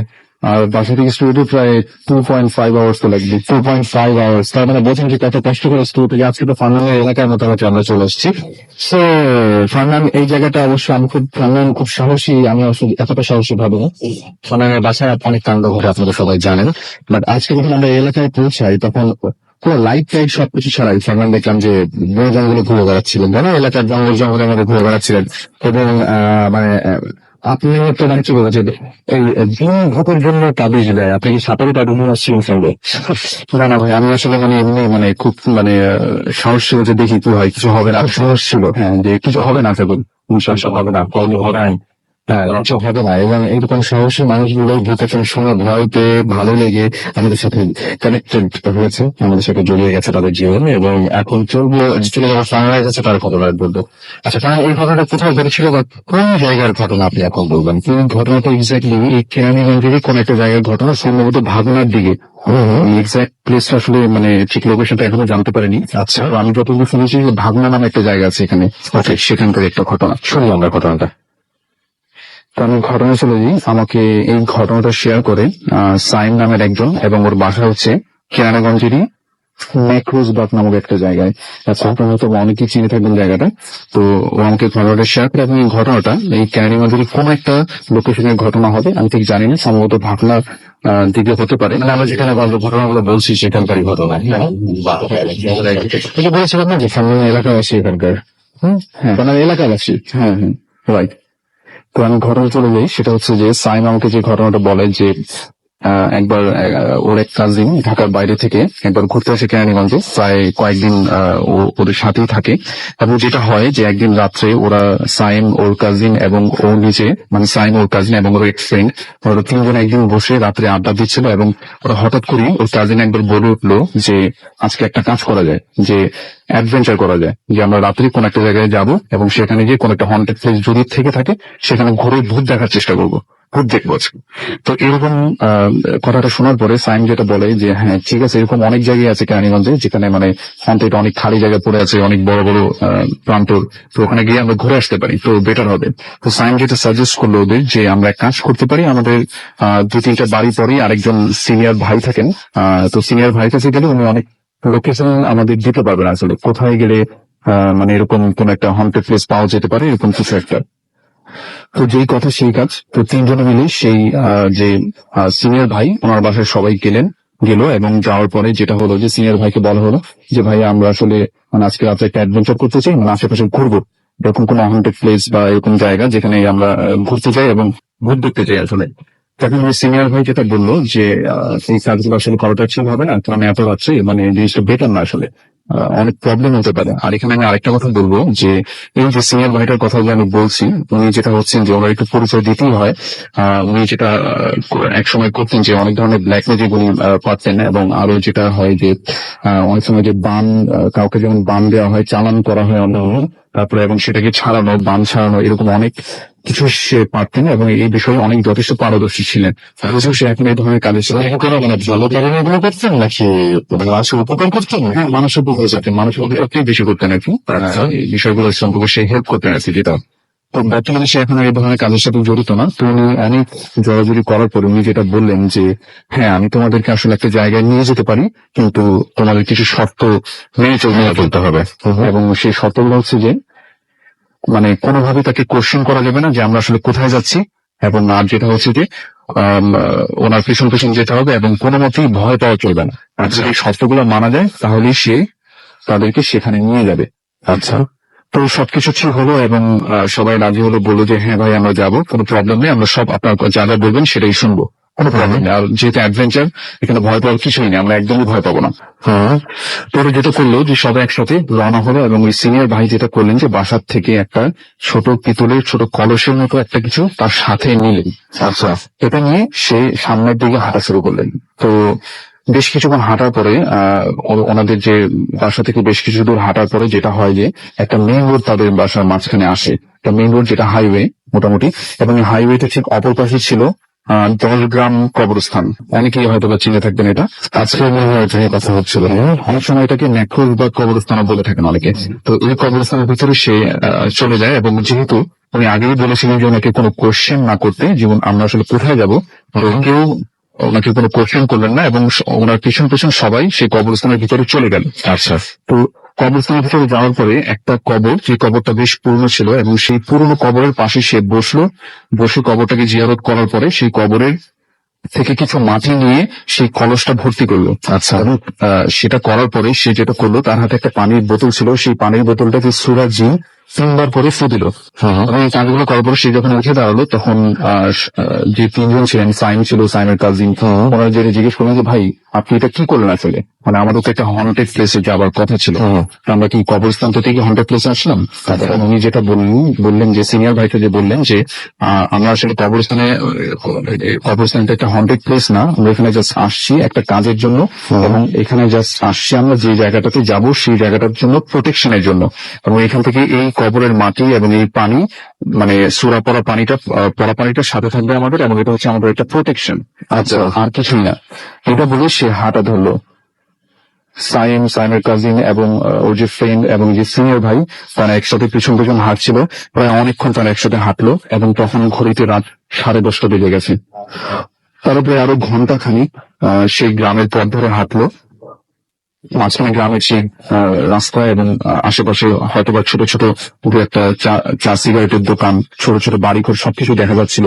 কিন্তু অনেকক্ষণ হাঁটার পরে হঠাৎ করে তারা এমন একটা জায়গায় এসে পৌঁছালো যে জায়গাটাতে কিছুই নেই, মানে বলতে গেলে একদম খালি রাস্তা, পাশে বড় বড় ধান ক্ষেত, এবং অনেক দূরে দূরে ছোট ছোট দু একটা বাতি চলছে, এমন ছিল অনেক দূরে দূরে অনেকগুলো বাড়ি, আশেপাশে কোনো দোকান নেই, কোনো মানুষ নেই, কিচ্ছু নেই। তো এরকম একটা জায়গায় আসার পরে বেশ কিছু দূর হাঁটার পরে তারা হঠাৎ করে যেটা দেখলো যে ওনাদের কিছু দূরেই একটা বাতি জ্বলছে, এবং আরো কিছুদিন হাঁটার পরে যখন ওরা সামনে গেল ওই বাতিটার, তখন ওরা দেখলো যে ওটা হচ্ছে একটা মসজিদ। মানে মসজিদটা সম্পূর্ণ তালা লাগানো, মানে হয়তো বা মসজিদের যে মুয়াজ্জিন সে হয়তো বা নামাজ পড়িয়ে বাড়ি চলে গেছে, এবং মসজিদের সম্পূর্ণ খালি, এবং মসজিদের যে অজুখানা থেকে সেই বাতিটা জ্বলছিল। এবং ওরা চিন্তা করলো যেহেতু আমরা অনেক দূর হেঁটে গেছি এবং অলরেডি সাড়ে 11টার বেশি বেজে গেছে, 11:30 কিন্তু এই ধরনের মেসেজ চলে যায় অনেক রাত্র। তো ওনারা যেটা চিন্তা করলেন আমরা এখানে কিছুক্ষণ একটু বিশ্রাম নেবো। তারপরে অনেকে হাত মুখ ধুলো, ফ্রেশ হলো, এবং তখন হঠাৎ করে সাইন এবং সাইনের কাজিন ওই সিনিয়র ভাইটাকে বললো যে ভাই আমরা তো আসলে অনেক দূর চলে আসছি, মানে এক কাজ করি আজকে আর আমাদের এই অ্যাডভেঞ্চার করার দরকার নেই, আমরা আবার বাড়ি ব্যাক করি, কারণ অলরেডি বাড়ি ফিরতে এখনো প্রায় ঘন্টাখানিক লেগে যাবে। আচ্ছা, সিনিয়র ভাই যেটা বললেন যে না, তোমরা যেহেতু ভূত দেখতে চেয়েছো আমি তোমাদেরকে একটা কিছু আজকে দেখাবোই, এবং যেহেতু আমি তোমাদেরকে বলছি যে তোমরা কোনো কোশ্চেন করতে পারবে না, তোমরা প্লিজ কোনো কোশ্চেন করো না, আমার সাথে চলো। তো সবাই যেটা করলো যে সবাই শেষ পর্যন্ত একমত হলো, এবং আবারও তারা সেই গ্রামের গহীন রাস্তা দিয়ে হাঁটা শুরু করলো। তারা হাঁটতে হাঁটতে অনেক দূর চলে গেল, এবং হঠাৎ করে সেই যে সিনিয়র ভাই সে হঠাৎ করে থেমে গেল, এবং সে বলল, একটা গাছ দেখি, একটা হিজল গাছ ছিল অনেক পুরনো, সেই হিজল গাছটা দেখে সে বলল যে এই গাছটার সামনে দিয়ে তোমরা খুব সাবধানে এসো। এবং সবাই জিজ্ঞেস করলো কেন ভাই, এই গাছটাতে কি সমস্যা? তখন সেই সিনিয়র ভাই বললো যে এই গাছটাতে নাকি নাক থাকে। আর আমি এখানে আরেকটা কথা বলবো, এটা কি জিনিস, সে নাক বলতে এখানে যেটা বোঝানো হয়েছে যে এটা অনেক কিছু একটা ডেফিনেশন দেয়, যেটা হয়তো কোনো একটা জিনের মতো হবে, এবং যেটা তার মানে লাইফের একটা বিশেষ সময় সাপ হিসেবে থাকে, এবং একটা সময় মানুষ হিসেবে থাকে, ডুয়াল পার্সোনালিটি। তো উনি যেটা বললো যে এখান থেকে তোমরা খুব সাবধানে এসো, কারণ এটা খুব খারাপ একটা গাছ, অনেক পুরনো একটা হিজল গাছ। এবং সবাই থেকে জিজ্ঞেস করলো ভাই আপনি এত কিছু কিভাবে জানেন, মানে এটা তো অনেক দূরের রাস্তা, আমাদের বাড়ি থেকে তো অনেক দূরের পথ, আপনি এগুলো কিভাবে জানেন? তখন উনি হেসে বললো যে আমি আসলে অনেক আগে যখন এই মানে তাবিজের কাজগুলো করতাম, তখন এই পাশে একটা শ্মশান আছে, মানে বেশ কিছু দূর যাওয়ার পর একটা শ্মশান ঘাট আছে, এই শ্মশান ঘাটে প্রায় রেগুলারই আসতাম। এই শ্মশানের একজন ঋষি আমাকে এই কথাটা বলেছিল, এবং বলেছিল যখন আমি বাড়ি ফিরবো তখন যেন এই গাছটার সামনে দিয়ে খুব কেয়ারফুলি বাড়ি ফিরি, কখনোই যেন এই গাছটার নিচে আমি ভর দুপুরে এবং গভীর রাত্রে দিয়ে কখনোই যেন না দাঁড়াই। তো এই কথাটা আমাকে সেই ঋষি বলেছিল, তারপর থেকে আমি খুব কেয়ারফুলি এখান থেকে চলতাম। তো এই কথা বলার পর তখন সবাই বললো যে ভাই আমরা কি আসলে একটা শ্মশানে যাচ্ছি? তখন ওই সিনিয়র ভাই যেটা বললো যে হ্যাঁ আমরা একটা শ্মশানে যাচ্ছি। তো তখন সবাই একটু বেশ ভয় পেয়ে গেল, এবং তারা বললো যে ঠিক আছে আজকে যাবো সেই শ্মশানে। তো আবারও তারা বেশ কিছুক্ষণ হাঁটলো, গ্রামের গহীন পথ, কালো অন্ধকার, আর কিছু দেখা যায় না, প্রচন্ড অন্ধকার, দুপাশে বড় বড় ধান ক্ষেত, এবং কিছুক্ষণ আগে যে ছোট ছোট বাড়ি দেখা যাচ্ছিল এখন সেগুলো কিছুই দেখা যায় না, বড় বড় বাঁশঝাড় আর কিছুই নেই। তো বেশ কিছুক্ষণ হাঁটার পরে ওদের সামনে একটা রাস্তা আসলো, এবং সেটা হচ্ছে গিয়ে একটু উঁচুর দিকে, মানে সে একটু উঁচুতে। সেই উঁচু রাস্তাটা যখন ওরা ক্রস করলো, ওদের চোখের সামনে পড়লো একটা অনেক পুরনো ভাঙা জীর্ণশীর্ণ একটা মন্দির। আচ্ছা, এবং এই মন্দিরটা দেখে মনে হবে যে অনেক আগে এই মন্দিরে কেউ হয়তো বা পুজো দিত, কিন্তু বর্তমানে হয়তো বা কেউ এখানে পুজো দিতেও আর আসে না, এরকম জরাজীর্ণ এবং পুরনো একটা মন্দির, যেটা প্রায় বন্ধই বলা যায়। এবং সেই মন্দিরটার ডান পাশে ছিল অনেক পুরনো একটা বট গাছ। এই বট গাছটাকে দেখলেই মনে হবে যে প্রায় 100-150 বছর তো হবেই। বট গাছের শাখা প্রশাখা চারিদিকে ছড়িয়ে আছে। এবং সবাই জিজ্ঞেস করলো যে ভাই এই মন্দিরটার মানে শ্মশান ঘাটটা আসলে কোথায়? তখন উনি বললো যেটা যে মন্দিরটা ক্রস করার ঠিক বাম দিকে আমরা চলে যাব, এবং ওখানে হচ্ছে শ্মশান ঘাট। তো আবারও তারা তার পিছন চলে গেল, এবং এক সময় যেতে যেতে হঠাৎ সেই শ্মশান ঘাট তাদের চোখের সামনে এসে পড়লো। তারা সবাই সেই শ্মশান ঘাটের ভিতরে গেল, এবং সাথে সাথে তাদের গা ছমছম করে উঠলো, কিচ্ছু দেখা যায় না, কালো অন্ধকার, প্রচন্ড অন্ধকার সেখানে, এবং প্রচন্ড ভয় তারা পাচ্ছিল। তখন সবাই তাকে বলছিল যে ভাই আমরা আসলে বাড়ি ফিরে যাই, আমাদের এখানে থাকাটা আসলে ঠিক হবে না। তখন সেই সিনিয়র ভাই তাদেরকে বললো যে না, আমরা এখন আর বাড়ি যেতে পারবো না, আমি তোমাদেরকে একটা জিনিস দেখাবো, তোমাদেরকে দেখতেই হবে।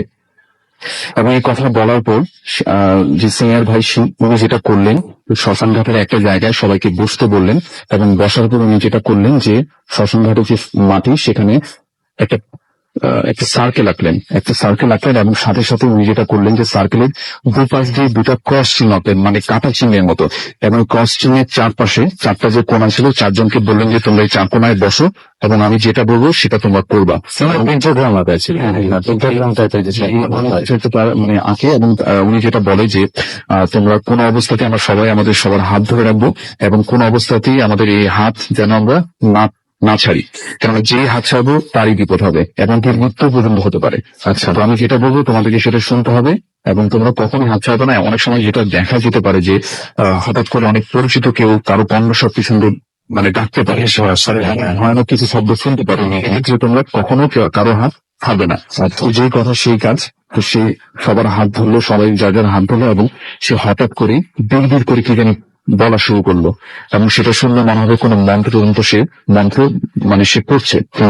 এরকম প্রায় 10 থেকে 15 মিনিট কেটে গেল। অনেকক্ষণে মন্ত্র পড়ার পরে হঠাৎ করে একটা প্রচন্ড বাতাসের ঝাপটা সে শ্মশান ঘাটের উপর দিয়ে বয়ে গেল।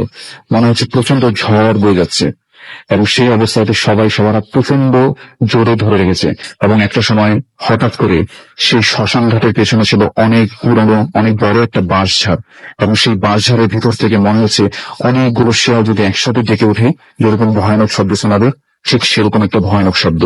এবং এই শব্দ যদি আমরা কেউ শুনি মানে আমরা সেখান থেকে দৌড়ে পালানোর কথা, কিন্তু আমাকে যেটা ওরা বলে যে ওরা এই শব্দ শোনার পরেও একজন আরেকজনের হাত ধরে গেছিল এবং ওরা মানে নিজেরই সারপ্রাইজ হয়ে গেছিল যে এরকম কিছু একটা হতে পারে। ঠিক তখনও সে মন্ত্র পড়ছিল এবং একটা সময় এই শিয়ালের শব্দ হঠাৎ করে বন্ধ হয়ে গেল, কিন্তু তারপরও সেই সিনিয়র ভাই তখনও মন্ত্র পড়ছিল। ঠিক তখনই আবারও হঠাৎ করে অদ্ভুত আরো ভয়ানক একটা শব্দ তারা শুনতে পেল এবং এবার হচ্ছে মনে হচ্ছে কেউ যেন গর্জন করছে অনেক বড় বাঘের গর্জনের মতো এরকম অনেক বিকট শব্দ সেই বাঁশঝাড় থেকে ছুটে আসছিল। এই শব্দ শোনার পরে তারা প্রচন্ড ভয় পেয়ে গিয়েছিল এবং তারা কেন জানি একজন একদম ভালো মতো ধরে গেছিল, কেউ হাত আসলে ছাড়েনি। তো এই পর্যায়েও সে মন্ত্র পড়ছিল এবং একটা পর্যায়ে সে মন্ত্র পড়া বন্ধ করে দিল এবং সাথে সাথে সেই শব্দগুলা কোথায় যেন হারিয়ে গেল। সবকিছু নিঃশব্দ, চাঁদের আলোতে সেই বিশাল বটগাছের ডালপালাগুলো দেখা যাচ্ছে, আর কিছুই দেখা যাচ্ছে না, কোনো শব্দ নেই, কিছু নেই। হঠাৎ করে সেই সিনিয়র ভাই গম্ভীর চেহারা সবাইকে বললেন যে আমি আসলে অনেক বড় একটা ভুল করে ফেলেছি, আমি আসলে অনেক আগে এই জিনিসগুলো ছেড়ে দিয়েছিলাম, আমি তোমাদেরকে শুধুমাত্র ভয় দেখানোর জন্য শ্মশান ঘাটে নিয়ে এসেছিলাম, কিন্তু আমি বুঝতে পারিনি যে আমার এই মন্ত্রের কারণে এখানে কোনো খারাপ কিছু একটা চলে আসবে। আমি আসলে এটা ভুল করে ফেলেছি, আমি নিজেও এখন মানে ভুলের জন্য আসলে দোষী। এখন যেটা করা যায় যে এখানে যেহেতু কোনো একটা শব্দ আমরা শুনতে পেরেছি, হয়তো কোনো একটা খারাপ কিছু এখানে চলে আসছে, এখন এটাকে আমি তাড়াতেও পারবো না, কিছুই করতে পারবো না।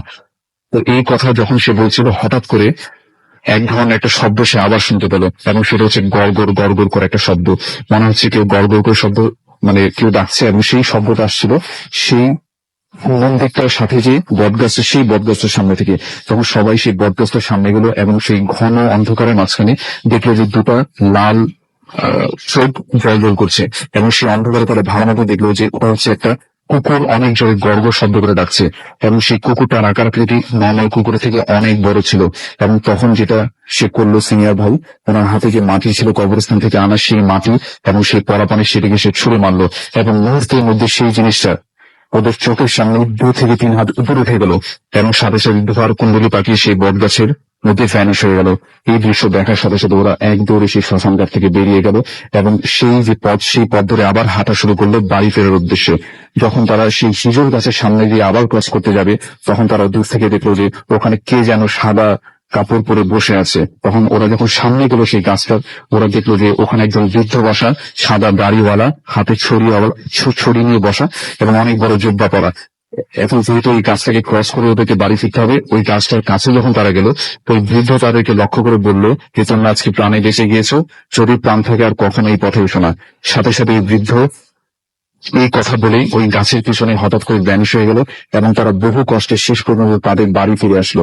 সেদিন রাতে তাদের আর ঘুম হয়নি, কিন্তু ঘটনাটা যদি এখানে শেষ হয়ে যেত তবে বেটার হতো, কিন্তু ঘটনাটা এখানে শেষ হলো না। এই ঘটনাটার পরে যেটা হলো যে এরপরে ঠিক 7 দিন টানা ওই যে 4 জন ছিল তারা একইভাবে এই শব্দ, এই যে গর্গর শব্দটা তারা প্রত্যেকদিন রাতে স্বপ্নে দেখতো এবং সবথেকে অবাক বিষয় ছিল তারা যখন দিনের বেলা কোথাও বের হতো তখন এই কালো কুকুরটাকে ওদের চোখের সামনে বারবার চোখে পড়তো। এবং এই সব ঘটার পরে ঠিক 7 দিন পরে ওরা 4 জন গ্রামের এক হুজুরের কাছে গেল এবং হুজুর বলল যে এই শ্মশান ঘাট এই ধরনের জায়গাগুলোতে মানুষের নর্মালি যাওয়াটা উচিত না কোনো প্রয়োজন ছাড়া, আর যেহেতু তোমরা গিয়ে এই ধরনের কাজ করেছো ওটা মানে কোন একটা খারাপ কিছু তোমাদের সাথে চলে এসেছে। তারপর হুজুর বেশ কিছু আমল তাদেরকে দেন, এই আমলগুলোকে মেনে চলার জন্য এবং বলেন যে আর কখনোই এরকম এসব জায়গায় না যাওয়ার জন্য। এই ছিল আমার ঘটনা। অনেক ধন্যবাদ সোনাল আপনাকে। আমি দেখতে পাচ্ছি যে অলরেডি অনেকে এসএমএস করছেন, অভি আমাদের কাছে এসএমএস করেছেন, ঠিক আছে, বাট তারপরও আমাদের সাথে রয়েছেন এখন পর্যন্ত। এখন ঘড়িতে সময় রাত 2:15। বিপ্লব আমাদের ময়মনসিং থেকে লিখেছেন এবং তিনি বলছেন তারা সবাই ফ্রেন্ড আমাদের শুনছেন। আমাদেরকে ঝিলিক লিখেছেন পাড়া থেকে। এছাড়া আমাদেরকে ফোন দিয়েছেন নাইস এপিসোড এবং আমাদেরকে লিখেছেন তিনি যে একটু ব্যাকগ্রাউন্ড মিউজিকটা কন্ট্রোল করতে। অর্জুন আমাদের লিখেছেন যে রাসেল ভাই, আচ্ছা আমেরিকা এসএমএস পেয়েছি। আমাদের ডিজে জুবাইয়ের মুক্তাগাছা থেকে এসএমএস করেছেন, ভয় লাগছে সেটা তিনি জানিয়েছেন আমাদেরকে। নাজরাত আমাদের বাগেরহাট থেকে এসএমএস করেছেন এবং তিনি বলেছেন যে মনে হচ্ছে দাদির কোলে মাথা রেখে ঘটনা শুনছি। হ্যাঁ, আমাদের প্রাথমিক ভাবে মানে আমাদের পরিকল্পনা এরকম ছিল যে আপনাদের ছোটবেলায় যেরকম আমরা শুনতাম আমাদের পরিবারের বড় কাছে যে সমস্ত জিন ভূতের ঘটনা, সেগুলো আমরা আবারও ফিরিয়ে নিয়ে আসবো এবং রাতের বেলা আপনাদের থেকে ওইভাবে ঘটনাগুলো শোনাবো। সুগান জন্মাঙ্গি থেকে লিখছেন, তিনি তার বেস্ট ফ্রেন্ড সুমাইয়া খুলনা থেকে ভূতের ঘটনা শুনছেন। পার্থ আমাদের এসএমএস করেছেন এবং তিনি বলেছেন যে আচ্ছা তিনি এবং আচ্ছা তিনি এসএমএস বুঝিনি। ইপি আমাদের এসএমএস করেছেন এবং তিনি বলেছেন যে খুব ভয় লাগছে, বাট স্টোরিটা খুব সুন্দর। রোজা আমাদের লালবাগ থেকে এসএমএস করেছেন এবং আমাদেরকে এসএমএস করেছেন দেখতে পাচ্ছি সোহাগ। আচ্ছা আমাদেরকে নোভাও বলছিলেন, নোভাও যেটা বলছেন যে ব্যাকগ্রাউন্ড মিউজিকটা একটু কমাতে হবে। আমাদেরকে সানভা চিটাগাং থেকে লিখেছেন যে চিটাগাং থেকে তিনি লিখেছেন যে মেসেজটা পড়তে বলেছেন তিনি। আমাদেরকে মেঘ দিশা এসএমএস করেছেন আমাদেরকে অ্যালেক্স আঞ্জুল এবং তিনি মুন্সিগঞ্জ থেকে এসএমএস করেছেন। আজকের এপিসোডটি তার কাছে ভালো লাগছে। প্রীতি আমাদের এসএমএস করেছেন এবং অনেক অনেক অনেক অনেক ভয় লাগছে তার কাছে। পার্থ আমাদের এসএমএস করেছেন এবং আমাদেরকে এসএমএস করেছেন দেখতে পাচ্ছি আরো অনেকেই। শিপু আমাদের জিঞ্জিরা থেকে এসএমএস করেছেন এবং আমাদেরকে এসএমএস করেছেন দেখতে পাচ্ছি রাজিয়া এবং তিনি বলেছেন যে তার বাড়িও কেরানীগঞ্জ এবং তিনি বলছেন আগে যদি জানতাম তাহলে তিনি আসতেন এখানে। এবং আমাদেরকে জামান লিখেছেন ময়মনসিং থেকে, এটা তার থার্ড এসএমএস, বাট তিনি বলছেন যে থার্ড এসএমএস এফএম শুনে তিনি হচ্ছে ওই কোয়ালিটি, আচ্ছা তিনি বলছেন যে এখন মানে ক্লিয়ারলি তিনি শুনতে পাচ্ছেন এরকম একটা ব্যাপার ঘটছে তার সাথে। আপনি আমাদের এসএমএস করেছেন ভূতের গলি থেকে, অসম্ভব এনজয় করছি, থ্যাংকস রাসেল ভাই অ্যান্ড ইউর টিম। ডিজে রাজ আমাদের এসএমএস করেছেন শান্তিনগর থেকে যে মনটা অনেক খারাপ, বাট ভূত এখন শুনছি ভালো লাগছে। জিম আমাদের রংপুর থেকে এসএমএস করেছেন, রূপনগর থেকে এসএমএস করেছেন, রূপনগর ঢাকা থেকে। এবং আজ আমরা প্রতিদিন স্টুডিওতে বসে ঢাকার এসএমএস করি এবং মনে করি মানুষ সাথে দূর দূরান্ত থেকে এসএমএস করছে, আজকে আমরা ঢাকার বাইরে বসে ঢাকার এসএমএস করছি। আমাদের লিখেছেন মিরপুর থেকে। এছাড়া আমাদেরকে রূপা এসএমএস করেছেন আমাদেরকে দেখতে পাচ্ছি এম আলম। এছাড়াও তানজিম আমাদের এসএমএস করেছেন, তার কাছে ভয় করছে। আমাদের এসএমএস করেছেন মনি সাভার থেকে। আমাদেরকে এসএমএস করেছেন দেখতে পাচ্ছি আলিফ এবং আচ্ছা মনি এটা ফার্স্ট এসএমএস। আমাদেরকে আলিফ এসএমএস করেছেন টঙ্গী গাজীপুর থেকে এবং তিনি দেখুন তার এসএমএস পড়েন না কেন, আমি আপনার এসএমএস পড়ে ফেলাম। মিন্টু ময়মনসিং থেকে আমাদের এসএমএস করেছেন এবং আজকে তার কাছে অনেক ভয় লাগছে। আমাদেরকে মজুমদার স্বপন এসএমএস করেছেন আমাদেরকে পাপড়ি ভূতের গলি থেকে এবং আমাদেরকে আচ্ছা পাপড়ির এসএমএস টা একটু আগে আমি পড়লাম। আমাদেরকে দেখতে পাচ্ছি এসএমএস করেছেন এছাড়াও কবি জিঞ্জিরা থেকে আমাদের এসএমএস করেছেন দেখতে পাচ্ছি। এছাড়াও রুজন কেমন লাগছে তার কাছে। আমাদেরকে আফসানা এসএমএস করেছেন আমাদেরকে দেখতে পাচ্ছি রংপুর বয়। এছাড়াও শাহ কামাল রাজশাহী থেকে এসএমএস করেছেন। ফুর্তি আচ্ছা নাম লেখেননি সুতরাং এসএমএস টা পড়তে পারছি না। স্বপ্নে আমাদের এসএমএস করেছেন, নতুন চমকের জন্য থ্যাংকস জানিয়েছেন তিনি ভূত এফএমকে। সাইফুল ঢাকা থেকে এসএমএস করেছেন, লিখেছেন আই লাভ ভূত এফএম। ফেসবুকে কিন্তু কিছু কমেন্ট রয়েছে, ফেসবুকে কমেন্ট গুলো এসে পড়বো, তারা এটা ছোট্ট বিরতিতে যাবো এবং বিরতির পরে আবারও ফিরে আসবো আপনাদের কাছে। সেই পর্যন্ত আমাদের সঙ্গে যাওয়ার আগে বলে দিই আমাদের এসএমএস পাঠালে মোবাইলের মেসেজ এখানে গিয়ে টাইপ করতে হবে ফুর্তি FORTI স্পেস লিখতে হবে আপনার নাম, স্পেস দিয়ে আপনার মেসেজ পাঠিয়ে দেবেন আর স্পেস নাম্বারে।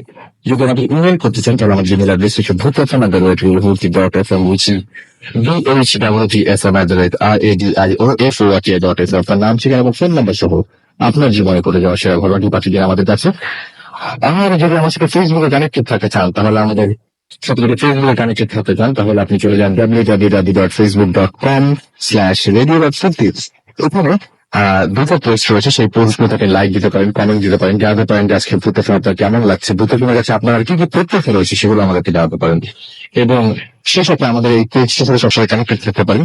একটি ঘোষণা দিয়ে দিই যে আজকে যেরকম আমরা এখানে ভূতের ফিল্ম নিয়ে আসলাম ঢাকার বাইরে কেরানীগঞ্জে, এবং এটা 7টা বটতলা। এবং এই বটতলা নিয়ে কিন্তু অনেক রিউমার রয়েছে এই এলাকায়, অনেক এলাকাবাসীর মুখ থেকে আমরা অফেয়ারে অনেক অসংখ্য ঘটনা শুনেছি, এবং সেই জায়গা থেকে আমরা করছি আপনাদের জন্য। এবং এখানে আমরা যে জায়গাটা রয়েছি সেই জায়গাটা আপনারা একটু আগে শুনেছেন যে বেশ ঝোপঝাড়, এবং এখানে নানান রকমের মানে সাপের ভয় রয়েছে। তারপরে আমরা এখানে বসে শো করছি, এবং সবচেয়ে বড় বড় সবচেয়ে বেশি ভয় যেটা, সেটা হচ্ছে গরম। মনে হচ্ছে যে ঠান্ডা লেগে যেতে পারে, এবং মশারি কামড়ে ম্যালেরিয়া হতে পারে। তোমার এটা আগামী ভূতের সময় খবরই রয়েছে। তারপরেও বলছি, এরপরে আমরা যেখানে যাই না কেন, আপনারা যাবেন আমাদের সঙ্গে। কিভাবে? আপনারা সরাসরি আমাদের সঙ্গে এসে উপভোগ করতে পারেন ভূতাচল। এখন যেভাবে অনেকে উপভোগ করছেন, আমরা যেখানে বাংলাদেশের যে প্রান্তরে যাই না কেন, আপনারা সরাসরি চলে যেতে পারেন আপনারা যে প্রান্তে থাকেন না কেন সেখান থেকে, এবং সরাসরি দেখতে পারেন আমাদের টিমকে কিভাবে তারা কাজ করছে, কিভাবে সম্প্রসার হচ্ছে আমাদের ভূতাচল। এবং সেখানে আপনাকে যেটা করতে হবে সেটা হচ্ছে আমার সাথে কানেক্টেড থাকতে হবে, বেশি বেশি করে ঘটনা পাঠাতে হবে, আপনার এলাকার বর্ণনা দিয়ে ঘটনা পাঠাতে হবে। আপনার এলাকায় এই ধরনের কি কি ঘটনা রয়েছে, আপনার এলাকায় আমরা কেন যাব, কোন ধরনের ঘটনাগুলো আপনাদের এলাকায় বেশি ঘটে, সে সমস্ত জিনিস লিখে আমাদের কাছে পাঠিয়ে দিন। ইনশাআল্লাহ আমরা খুব তাড়াতাড়ি চলে যাবো আপনাদের এলাকাতেও। আর একটা যেটা ছোট্ট বিরতিতে যাবো, এবং বিরতির পরে আবারও ফিরে আসবো। সেই পর্যন্ত আমাদের সাথে থাকুন। স্টে টিউনড টু রেডিও ফুর্তি, and don't stop the ফুর্তি।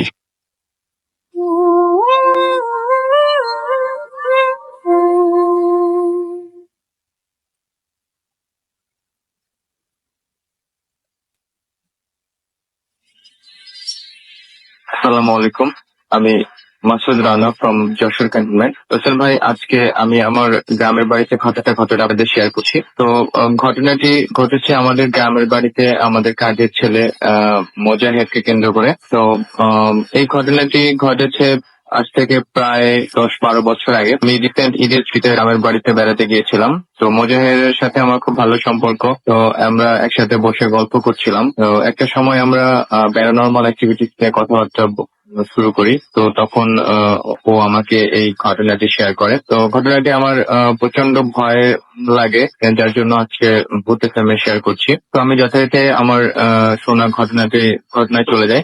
মোজাহের তখন আসলে আমাদের বাড়িতে কাজ করতো না। তো ও তখন আমাদের বাড়ি থেকে একটা দূরে একটা বাড়িতে হাকিম সাহেবের বাড়ি থেকে কাজ করতো। তো অনেক ছোট ছিল। আমাদের আপনি হয়তো জানেন বাজালায় বেশ মাছের ক্ষেত রয়েছে।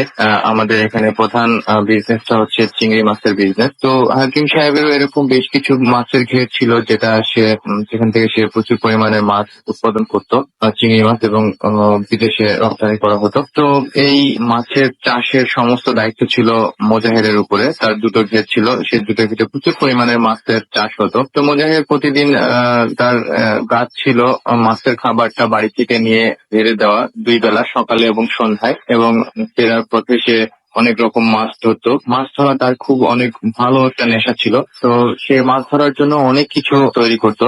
মাছ ধরার জন্য সে ফাঁদ তৈরি করতো। তারপরে তার অনেকগুলো মাছ ধরার টিপ ছিল, যেগুলো দিয়ে সে মাছ ধরতো। মাছের খাবার দেওয়া শেষ হলে পাশের বিল থেকে সে প্রচুর পরিমাণে মাছ ধরে বাড়িতে ফিরতো, একটু রাত করে ফিরতো। তো এরকম একটা সময় সে হাকিম সাহেবের ঘেরের পাশে তার একটা নির্দিষ্ট লোকেশন ছিল, যে লোকেশনে সে মাছ ধরতো। তো খাবার দেওয়া শেষ করে সে যখন খাবার দিতে যেত, তখন সে ওই বিলের মধ্যে মাছ ধরার ফাঁদ পেতে রেখে তারপরে সে ঘেরে চলে যেত, এবং মাছের খাবার দেওয়া শেষ করে এসে সেই ফাঁদ থেকে মাছ ধরে নিয়ে সে বাড়িতে ফিরতো। তো বেশ কিছুদিন ধরে সে একটা জিনিস নোটিস করলো, যে তার এই মাছ ধরার ফাঁদে কোনো মাছ আসছে না, বা কোনো মাছ ধরা পড়ছে না। আর আরেকটা জিনিস নোটিস হলো, সেটা হচ্ছে যে সে যেখানে ফাঁদটা রাখতো সেখানে ফাঁদটা থাকতো না, অন্য ওখানে চলে যেত, বা অন্য কোথাও থেকে সে তাকে উঠাতে হতো। তো প্রথম সে বিষয়টা এড়িয়ে যায়। সে চিন্তা করে হয়তো বা আজকে তার মাছের যে ফাঁদটা পেতেছিল সেখানে কোনো রকম মাছ আসেনি বা ধরা পড়েনি। তো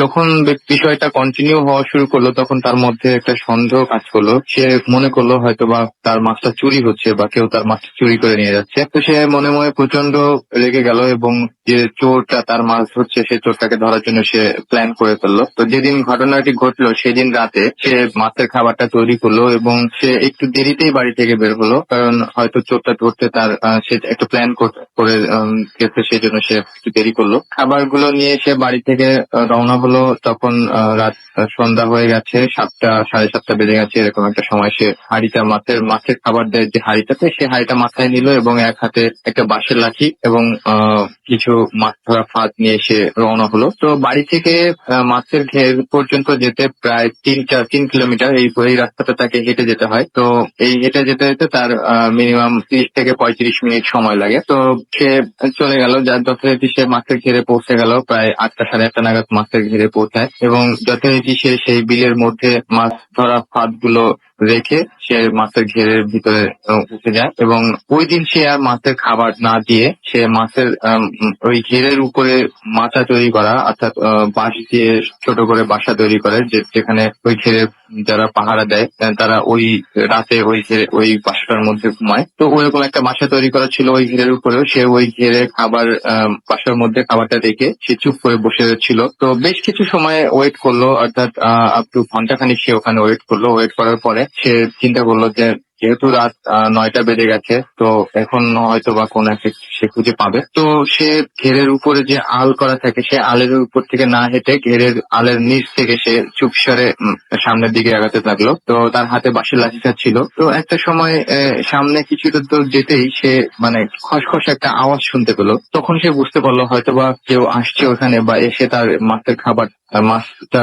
বা এই যে মাছটা সে ফাঁদ পেতে মাছ ধরার জন্য সে যে ফাঁদটা রেখেছিল ওই ফাঁদ থেকে হয়তো মাছ চুরি করছে। তার তখন প্রচন্ড রাগ হয়। সে তখন একটু দ্রুত সামনে এগিয়ে আলের ওপর থেকে উঁকি মেরে দেখলো যে আসলে সে যে জিনিসটা জন্য ওয়েট করছিল, যে কোনো চোর বা কোনো মানুষ তার মাছটা চুরি করে নিয়ে যাচ্ছে, আসলে সেরকম কিছু ছিল না। সে দূর থেকে অন্ধকারের মধ্যে চাঁদের আলো ছিল, পূর্ণিমা ছিল, তো হালকা হালকা আবছা আবছা দেখা যাচ্ছিল। সে দেখতে পারলো যে একটা প্রাণী টাইপের কিছু একটা তার ওই যে মাছ ধরার যে ফাঁদটা ছিল সেই ফাঁদের মধ্যে মাথা ঢুকিয়ে সেখান থেকে মাছ টেনে মুখ দিয়ে টেনে বের করে কামড়ে কামড়ে খেয়ে ফেলছে। তো সে তার ধারণাটা ভুল ছিল, বাট তার খুব অবাক লাগছিল যে সে যে প্রাণীটাকে দেখছিল সে প্রাণীটাকে এর আগে পরে কখনোই দেখেনি। আসলে প্রাণীটার বর্ণনাটা এরকম ছিল যে প্রাণীটা দেখতে একটা বড়সড় ভাল্লুক সাইজের, আর শরীরের মধ্যে সজারুর মতো, যে সজারু দেখতে যেরকম কাটা কাটা, সেই কাটা কাটা ভাঁজ, এবং তার মুখটা ছিল অবিকল মানুষের মতো, কিন্তু ঠোঁট দুটো ছিল একেবারে চোকালো। সে ওই ঠোঁট দিয়ে মাছটার মধ্যে ভিতর থেকে মাছগুলো টেনে টেনে বের করে তারপরে সে কাঁচা মাছগুলো খেয়ে ফেলছিল। তো সে মোজাহির আসলে গ্রামের ছেলে, একটু সাহসী টাইপের। তো সে আসলে প্রথমত ভয় পায় না এবং সে হয়তো বুঝতে পারে যে এরকম কোনো প্রাণী হয়তো বা তার মাছ খেয়ে যাচ্ছে। তখন সে একটু রেগে গিয়েই তার হাতে যে বাঁশের লাঠিটা ছিল সেই লাঠিটা সোজা সজোরে ওই প্রাণীটার দিকে নিক্ষেপ করে এবং নিক্ষেপ করলে প্রাণীটার পায়ে গিয়ে ওই বাঁশের লাঠিটা প্রচন্ড আঘাত করে এবং সে মাটিতে পড়ে যায়। তো একটা পর্যায়ে সে যখন মাটিতে পড়ে যায় তখন ওই প্রাণীটা এত পরিমাণে ক্ষিপ্ত হয়ে যায় ওকে দেখে, তার চোখ দুটো জল করতে থাকে এবং মানে সে ওই মুহূর্তে এমন একটা চাহনি ছিল তার, সেটা আসলে বলে বোঝানো সম্ভব ছিল না মোজাহেরের পক্ষে। তো তারপরে মোজাহের কিছুতে ছেড়ে দেওয়া পারতো না, যে বিকজ তার মাছগুলো সে প্রতিদিন ফাঁদ পেতে রেখে যাচ্ছে অথচ মাছগুলো থাকছে না। তো তখন সে ওই আলের উপর থেকে লাফিয়ে পড়ে ওই প্রাণীটার সামনের দিকে যায়। যেতেই জাফর ভাই যেটা ঘটে, প্রাণীটাও ঠিক তার দিকে সামনের দিকে ধেয়ে আসে। তো একটা সময় সে বাঁশের লাঠিটা নিয়ে প্রাণীটাকে আঘাত করতে শুরু করে। যখনই সে আঘাত করতে যাবে ঠিক এই মুহূর্তে তার পেছন দিক থেকে আরেকটা ধাক্কা আসতেই সে বিলের মধ্যে ওই কাদার মধ্যে সে পড়ে যায়। তো কাদাটা খুব নরম ছিল, প্রায় হাঁটু সমান কাদা ছিল, সে কাদার মধ্যে পড়ে যায়। পড়ে যেতে সে ঘুরে তাকানোর আগেই মিনিমাম 3 থেকে 4টা ঠিক ওই রকম প্রাণী সে বুঝে ওঠার আগেই তাকে এমন ভাবে কাদার মধ্যে গেঁথে ফেলে, মানে সারা শরীরে কাদা মেখে যায় এবং চোখের মধ্যে প্রচুর পরিমাণে কাদা ঢুকে যায়, আর তার মুখের মধ্যে এমন ভাবে আটকে ধরে যে সে চিল্লা পাল্লা তো দূরের কথা, সে কোনো রকম আওয়াজও করতে পারে না। তো এই মুহূর্তে তার মনের মধ্যে একটা ভয় সঞ্চার হয়। আসলে সে কে বা কিভাবে তাকে ধাক্কা মারলো, কে তাকে আঘাত করলো সেই জিনিসটা সে বুঝতে পারেনি, তাকে দেখতেও পায়নি। সে প্রাণীটাকে দেখে দিল। তো একটা পর্যায়ে সে দেখলো যে তার মুখের মধ্যে সেই যে মাছগুলো ফাঁদে আটকা পড়েছিল সেই মাছগুলো মানে ছেঁড়া কাটা অংশ, লেজের কিছু অংশ, মাথার কিছু অংশ তার মুখের মধ্যে ভরে দেওয়া হচ্ছে, কতগুলো কাদা এনে মুখের মধ্যে ভরে দেওয়া হচ্ছে এবং তাকে ওই কাদার মধ্যে যে কাদার মধ্যে সে পড়ে গিয়েছিল সে কাদার মধ্যে কেড়ে ফেলা হচ্ছে। তো এই মধ্যে সে মানে চিৎকার তো করতে পারছিল না, শুধু গো গো আওয়াজ করছিল এবং বাঁচার জন্য প্রচুর পরিমাণে প্রস্তুত করে চেষ্টা করছিল যাতে সে ওখান থেকে বেঁচে ফিরে আসতে পারে, বাট তাদের শক্তিটা এত বেশি ছিল যে তাদের সাথে সে পেরে উঠছিল না। তো একটা সময় সে তাদের সাথে ধস্তাধস্তির এক পর্যায়ে সে নিথর হয়ে যায়। তো সে বাঁচার আশা ছেড়ে দেয় যে সে হয়তো আর বেঁচে ফিরতে পারবে না। তো এই মুহূর্তে সে জাস্ট সৃষ্টিকর্তার নাম স্মরণ করতে থাকে এবং গো গো আওয়াজ করতে থাকে। তো এই ঘটনাটি ঘটছিল মিনিমাম 4 মিনিটের মধ্যে। তো অলরেডি তাকে সেই প্রাণীগুলো বা সেই যে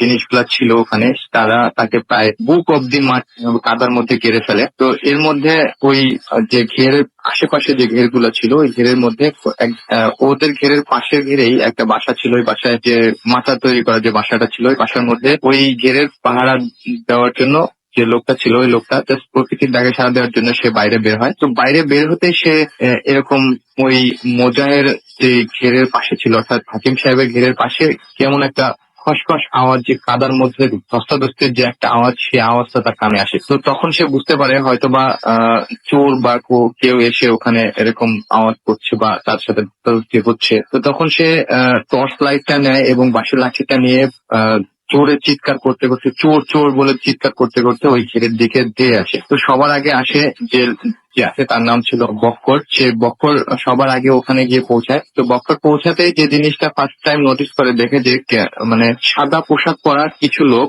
অর্থাৎ আলখাল্লা টাইপের কিছু পরা কিছু লোক ওই বিলের মধ্যে থেকে দৌড়ে প্রায় 3 থেকে 4 জন দৌড়ে মানে সামনের দিকে দৌড়ে চলে যাচ্ছে। আর তার থেকে একটু পেছনে একটা লোক ফোরাতে ফোরাতে সামনের দিকে আগাচ্ছে। তো আগাতে আগাতে একটা পর্যায়ে তারা ভ্যানিশ হয়ে যায়। তো তখন বক্কর আসলে ওই মুহূর্তে ভয়ে থমকে দাঁড়ায়, কিছুই বলতে পারে না, মুখ থেকে আওয়াজ বেরোতে নাই। তো সে যখন দৌড়ে চিৎকার করতে করতে দৌড়ে ওই ঘেরের দিকে আসছিল, তখন আশেপাশে যে বাসার মধ্যে পাহারাদাররা ছিল তারা ওই আওয়াজ শুনে তারাও লাঠি সোঁটা নিয়ে বেরিয়ে চলে আসে। ওই যেখানে বক্কর দাঁড়িয়ে ছিল ওইখানে চলে আসতেই সবাই ওর কাছে জিজ্ঞাসা করে যে কি তুমি চিৎকার করে উঠলে বা কেন, বা কে ছিল এখানে। তখন ও সবাইকে বলে যে আসলে এখানে আমি যখন প্রকৃতিটাকে সাড়া দেওয়ার জন্য বাইরে বেরিয়েছিলাম, তো তখন এখানে কাদার মধ্যে ধস্তাধস্তি করার একটা শব্দ শুনতে পাই। তো তখন আমি চোর মনে করে টর্চ দিয়ে চিৎকার করতে করতে এদিকে আসতেই দেখি যে কিছু লোক এখান থেকে দৌড়ে পালিয়ে ভ্যানিশ হয়ে গেল। তো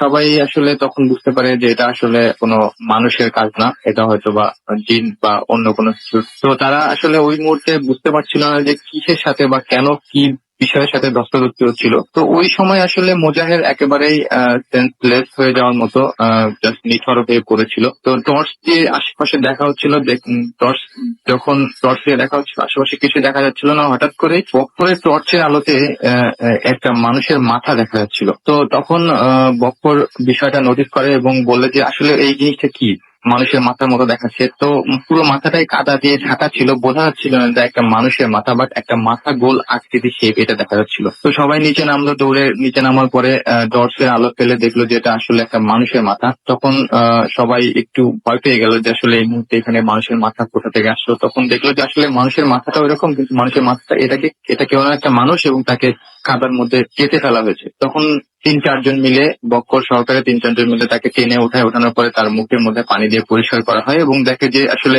যে কাদার মধ্যে ছিল সে হচ্ছে মোজাহের। তো তাকে ওখান থেকে তুলে আনা হওয়ার পরে ঘেরের মধ্যে নিয়ে তাকে গোসল করিয়ে পরিষ্কার করার পরে তার তখনও সে জ্ঞান হারা অবস্থায় ছিল। তারপরে তাকে নিয়ে মোল্লা সাহেবের হাকিম সাহেবের বাড়িতে আসা হয়। তো বাড়িতে আসার পরে হাকিম সাহেব ধার্মিক ব্যক্তি ছিলেন, তিনি মাদ্রাসার প্রফেসর ছিলেন। তো তিনি দোয়া দুরূদ পড়লেন এবং তার শরীরে পানি ছিটা দিলেন এবং একটা সময় সে সুস্থ হলো। তো সুস্থ হতে তার ওই দিন রাতে সে তার জ্ঞান ফিরলো না, পরের দিন সকালের দিকে তার জ্ঞান ফিরলো এবং সে জ্ঞান ফেরার পরে সে বড় বড় চোখ করে তাকাচ্ছিল এবং সবার দিকে, কিন্তু কোনো কথা বলতে পারছিল না। তো কথা যখন তার মুখ থেকে বেরোচ্ছিল না, শুধু ও ও করে আওয়াজ করছিল এবং এদিক ওদিক তাকাচ্ছিল, সবার দিকে বড় বড় চোখ করে তাকাচ্ছিল। তখন আসলে হাকিম সাহেবের একটু সন্দেহ হয় বিষয়টা নিয়ে। তখন সে রিসার্চ করে আসলে এই বিষয়টা কি হতে পারে, সে কথা বলতে পারছে না কেন। জাস্ট সে ইশারায় বোঝাচ্ছে কেউ আমাকে কাদার মধ্যে গেড়ে ফেলেছে এবং আমার সাথে প্রচুর পরিমাণে তার ধস্তাধস্তি হয়েছে, এরকম ইশারায় তাকে বোঝাচ্ছে। তখন সে আসলে তার যে আমল আখলাক ছিল সেখান থেকে সে জিন হাজির করে, এবং জিন হাজির করার পরে সে জিনের কাছ থেকে জানতে পারে যে বিষয়টা, গত রাতে যে বিষয়টা ঘটেছিল সে বিষয়টা পুরোটাই জানতে পারে। তো তখন যে জিনটা এরকম এই স্টেটমেন্টটা দেয়, সেটা হচ্ছে যে ওই যে প্রাণীটাকে সে আঘাত করেছিল, ওই প্রাণীটা ছিল একটা জিন, এবং সে জিন তার ওই মাছের হাত পাতা মাছের ওই ফাঁদের ফাঁদ থেকে প্রত্যেকদিন মাছ খেত, এবং ওখান থেকে মাছ ফাঁসছিল তার চলে যেত। তো ওই দিন সে আঘাত করার কারণে তাকে তার মুখের মধ্যে মাছের বিভিন্ন অংশ ভিতরে ঢুকে দেওয়া হয়, কাদা ঢুকে দেওয়া হয়, এবং তার কণ্ঠনালীতে প্রচন্ড আঘাতপ্রাপ্ত হয়, এবং সে এই জন্যই কথাবার্তা বলতে পারে না। তো তখন ওই হাকিম সাহেব সেই যাকে আঘাত করা হয়েছিল সেই জিনটাকে হাজির করতে বলা হয় এবং বলেন, এবং একটা সময় সে জিনটা হাজির হয় এবং তাকে আনা হয়। তো তার কাছে বলা হয় এবং তার কাছে ক্ষমা চাওয়া হয় বিষয়টার জন্য। তো একটা সময় সেই জিনটা হাকিম সাহেবকে বলেন যে যদি সে ওই যে বিল থেকে মাছের হাত কেটে মাছ ধরা হতো, ওই বিলে যদি সে আর হাত না ফেলে এবং যদি সে ওই বিলে আর মাছ না ধরে, তাহলে তাকে সুস্থ করা সম্ভব হবে, আদারওয়াইজ তারা তাকে অনেক সময় বিপদে ফেলবে। তো তখন মুজাহিদের কাছে জানতে যাওয়া হয় যে আসলে তুমি যেটা করেছো এটা যদি তুমি আর না করো তাহলে তুমি সুস্থ হয়ে যাবে, তুমি কি করতে চাও? তো তখন মুজাহিদ আসলে ইশারায় বোঝায় যে ঠিক আছে, তারা যা বলবে আমি সেটা মেনে নিতে রাজি আছি। তখন তাকে ভেতরে ঘরের মধ্যে পাঠিয়ে দেওয়া হয়, অন্ধকারের মধ্যে, যে ঘরটাতে জিনটা ছিল। তো থাকার পরে জাস্ট মুজাহিদ এটুকু বুঝতে পারে যে কেউ তার গলার কাছে সেরকম গলা হাত বুলিয়ে দিচ্ছে। তো হাত বুলিয়ে দেওয়ার পরে সে হঠাৎ করে তাকে বাইরে যেতে বলা হয় এবং সে বাইরে চলে আসে। আসার পরে তারা সে যে জিনটাকে সে আঘাত করেছিল সে জিনটা বলে ওঠে যে আগামীকালকে সকাল থেকে সে কথা বলতে পারবে। তো পরের দিন আসলে খুব অবাক করা বিষয় হয়ে দাঁড়ায় যখন সে পরের দিন সকাল থেকে সে কথা বলতে শুরু করে, এবং তখন সে পুরো যে ঘটনাটা ঘটেছিল পুরো ঘটনাটা সবাইকে শেয়ার করে। তো রাসেল ভাই, এই ছিল ঘটনা। আর তারপর থেকে আসলে সে আর কখনো মাছ ধরেনি, এবং ওই বিলটা দূরের কথা, সে আর কোথাও মাছ ধরার মতো দুঃসাহস করেনি রাতের বেলায়। তো এটাই ছিল তার জীবনের ঘটনা। ধন্যবাদ। আসসালামু আলাইকুম। রেডিও নেটওয়ার্ক আর চলছে ভূত এফএম। আর আপনারা সবাই জানেন যে ভূত এফএম এখন একটু অন্যরকম ওই গ্রামীণ ফোন, এবং আপনাদের সহযোগিতা পেলে আমরা যেতে চাই বহু দূর। আর সে সাথে আমরা দেখতে পাচ্ছি যে অনেকে আমাদের কিন্তু SMS করছেন, এবং SMS পাঠানোর নিয়ম যেহেতু আমি আরো একবার বলে দিতে চাই। আমাদের SMS পাঠাতে হলে মোবাইলের মেসেজ আপনি টাইপ করুন ফুর্তি FORTI ফুর্তি স্পেস দিয়ে লিখুন আপনার নাম, স্পেস দিয়ে আপনার মেসেজ পাঠিয়ে দিন 9840 নাম্বারে। আমাদের যদি ইমেল করতে চান তাহলে আমাদের ইমেল অ্যাড্রেসটি হচ্ছে bhutfm@radiofurti.fm, which is BHWTFM@RADIOFORTI.FM। আপনার নাম, ঠিকানা এবং ফোন নম্বর সহ আপনার জীবনে ঘটে যাওয়া সেরা ঘটনাগুলো পাঠিয়ে দিন আমাদের কাছে। সাথে অবশ্যই উল্লেখ করুন ঘটনাটি আপনি স্টুডিওতে এসে শেয়ার করতে চান, নাকি আপনি চান যে আপনার ঘটনাটি আমরা পড়ে শোনাই। যারা দেশের বাইরে রয়েছেন তাদেরকে রিকোয়েস্ট করবো যে আপনারা সরাসরি ঘটনাটি রেকর্ড করে পাঠিয়ে দিন অডিও ক্লিপটি আমাদের অ্যাড্রেসে। আর যারা ফেসবুকে কানেক্টেড থাকতে চান তারা চলে যান www.facebook.com/radiofurti। ঘড়িতে সময় রাত 2:38 এখনো অনেক মানুষ আমাদের সঙ্গে আছেন, ভালোই লাগছে ভাবতে এবং দেখতেও ভালো লাগছে। এবং সেই সাথে আমি আরো একবার জানিয়ে দিচ্ছি, আমরা এখন রয়েছি শাক্তা বটতলায়। এটা কেরানীগঞ্জের একটি এলাকা এবং ঢাকার বাইরে এই প্রথম ভূতাফান, যেখানে সরাসরি সমস্ত টিম নিয়ে আমরা উপস্থিত, এবং এর দক্ষিণ পূর্ব কর্ণে রয়েছে একটা শ্মশান।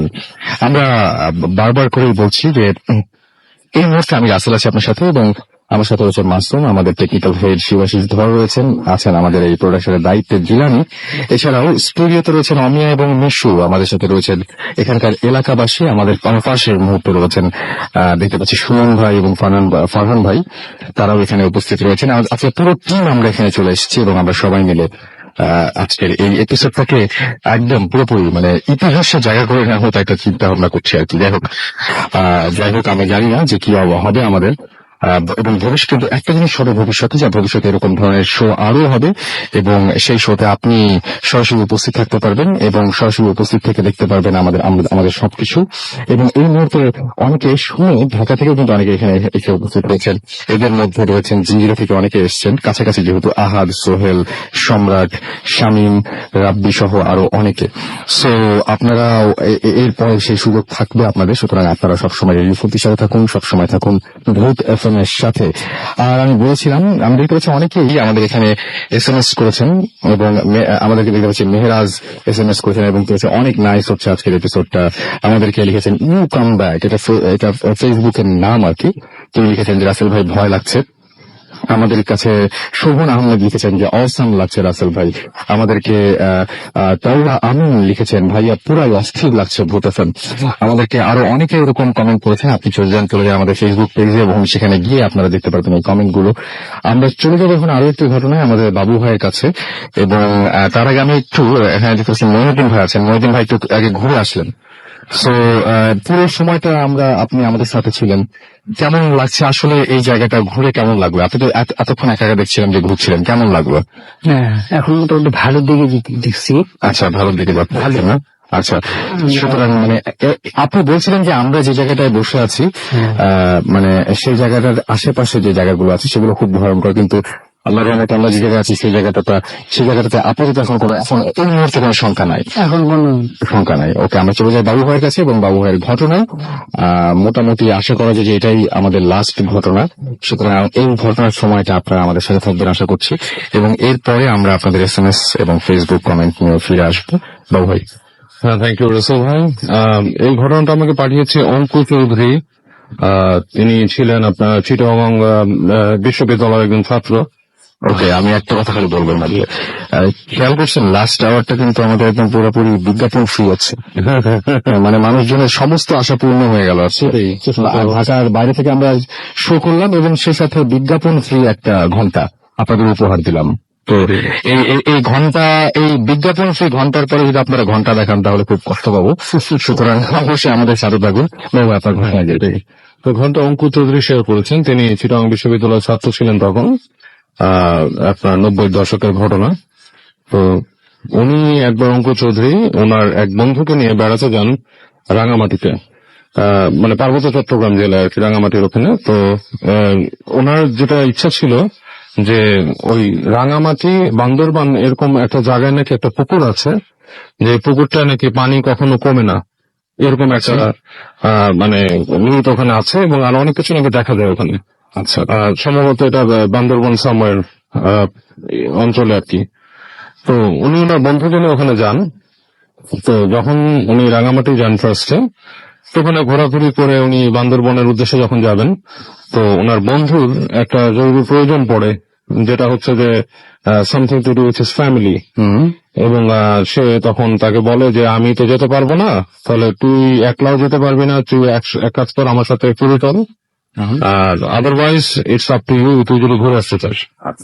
তো অঙ্কু যিনি ছিলেন তিনি মনে করেন যে না, আমি যদি ব্যাক করে যাই তাহলে মানে আমার পুরো কোয়েস্টটা সফল হয় না, আর আমি ওখানে যেতেও একা সাহস পাচ্ছি না। তো উনি চিন্তা করে যে আমি সম্পূর্ণ জায়গাটা যাবো না, আমি একা একা ঘুরে আসি, কিছুটা আশপাশ থেকে কিছু খবর আমি কালেক্ট করি, ওখানের ঘটনা বা ওখানকার সম্বন্ধে কিছু জানতে চাই। তো উনি একা একাই ওই অঞ্চলে চলে যান এবং ওখানে উনি যায়, ওনার বন্ধু চলে যায় ওনাকে ছেড়ে। তো উনি যখন অঞ্চলে পৌঁছে দেখে যে সেই জায়গাটা যেতে গেলে ওনাকে বেশ দুর্গম মানে পথ পাড়ি দেওয়া লাগবে, এবং এটা পাহাড়ের উপরে আর কি। তো সে নিজের মতো চেষ্টা করে ওই কাছাকাছি যেতে, মানে ওই পাহাড় যেখানে তার কাছে যেতে, এবং উনি ওখানে এক পর্যায়ে যান। তখন অলরেডি আপনার দুপুর গড়িয়ে গেছে আর কি, বিকালের কাছাকাছি। তো উনি মানুষের কাছে শোনেন, তো অনেকেই নাকি বলেন যে এখানে একটা পুকুর আছে পাহাড়ের উপরে, যেটার পানি কখনো শুকায় না আর কি, সবসময় এটা পানিতে ভরা থাকে, মানে নো ম্যাটার হোয়াট একই রকম পানির লেভেল থাকে। এটা শীতের দিনেও শুকাবে না, বর্ষার সময় তো শুকানোর কোনো প্রশ্নই আসে না, এমনকি গ্রীষ্মের সময়ও। এবং ওখানে নাকি মানুষ অনেক মানে উদ্ভট জিনিস দেখে এবং ওই পানিতে কেউ নামে না সাহস করে। তো যদিও তো প্ল্যান ছিল সে ওখানে মানে আর কি আপনার করবে না, সে মানে আপনার ওইখানে উঠবে না আর কি, যেহেতু সে একা। তো এলাকার সে কিছু উপজাতিকে নিয়ে সে আপনার ওখানে দুপুর গড়িয়ে গেছে, তারপরে সাহস করে সে ওখানে ওঠা শুরু করে। তো উত্তরতে একটা সময় হয় যে উনি এক জায়গায় পৌঁছে যায়, তখন অলরেডি বিকাল শেষ, সন্ধ্যার দিক গড়ে আসছে। তো উপজাতিরা বলে যে আপনি তাড়াতাড়ি চলেন, এখানে আমরা থাকবো না, জায়গাটা ভালো না, আমরা এটা পছন্দ করি না, আমরা চলে যাব। তো অঙ্কু যেটা মনে করে ওনার নাকি একটা মানে অন্যরকম আকর্ষণ ফিল করে জায়গাটার প্রতি, মানে উনি মনে করেন যে ওনাকে টানছে জায়গাটা।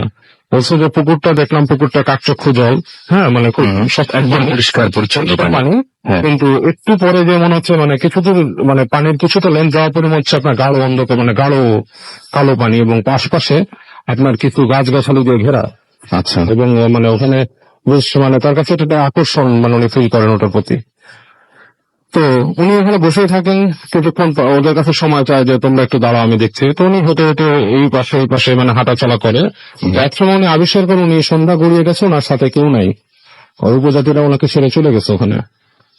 তো উনি খুব মানে ভয় পেয়ে যায়, মানে বেশ স্ক্যার্ড হয়ে যায় যে উনি যে আমি এখন কি করবো একা এই জায়গায়, পাহাড় বেয়ে নামাটা ওই অন্ধকারে সম্ভব না। আর ওনার কাছে তেমন কিছুই নাই, আচ্ছা। তখনকার সময় মোবাইলও ছিল না, হ্যাঁ, আপনার ছিল সিগারেট লাইটার ছিল, সিগারেট ছিল, এগুলোই, আর ওনার কিছু পানির বোতল এরকম কিছু জিনিস ছিল সাথে। আচ্ছা। তো সে একটা কর্নারে বসে, ঘুরঘুরটি অন্ধকার, এর মধ্যে বসে সে চিন্তা করে যে আমি কি করব, রাতটা কাটাবো কিভাবে, এখানে অনেক মানে বন্য প্রাণীও থাকতে পারে, অনেক কিছুই ভাবতে থাকে আর কি। ওই সময়টা ওনার মাথার মধ্যে অনেক রকম দুশ্চিন্তার ভয় গিজগিজ করতে থাকে। তো উনি খুব সাহসী ছিলেন, বিকজ অফ উনি চিটাং ইউনিভার্সিটিতে পড়তেন এবং চিটাং ইউনিভার্সিটির আশপাশে নাকি পাহাড়ে ঘেরা, হ্যাঁ, অন্ধকারে অনেক চলাফেরা করছেন। তবু এটা ওনার কাছে অনেক নতুন একটা মানে আপনার পরিবেশ লাগতে থাকে। স্বাভাবিক, খুব স্বাভাবিক। হ্যাঁ। তো বসে থেকে উনি অনেকক্ষণ বসে থাকার পর একটা সময় নাকি উনি দেখেন যখন আকাশে একটা মানে কৃষ্ণ চাঁদ ওঠে আর কি, চাঁদটা পুরোপুরি আপনার বড় চাঁদ না আর কি। তো তার আলোতে কিছুটা অঞ্চল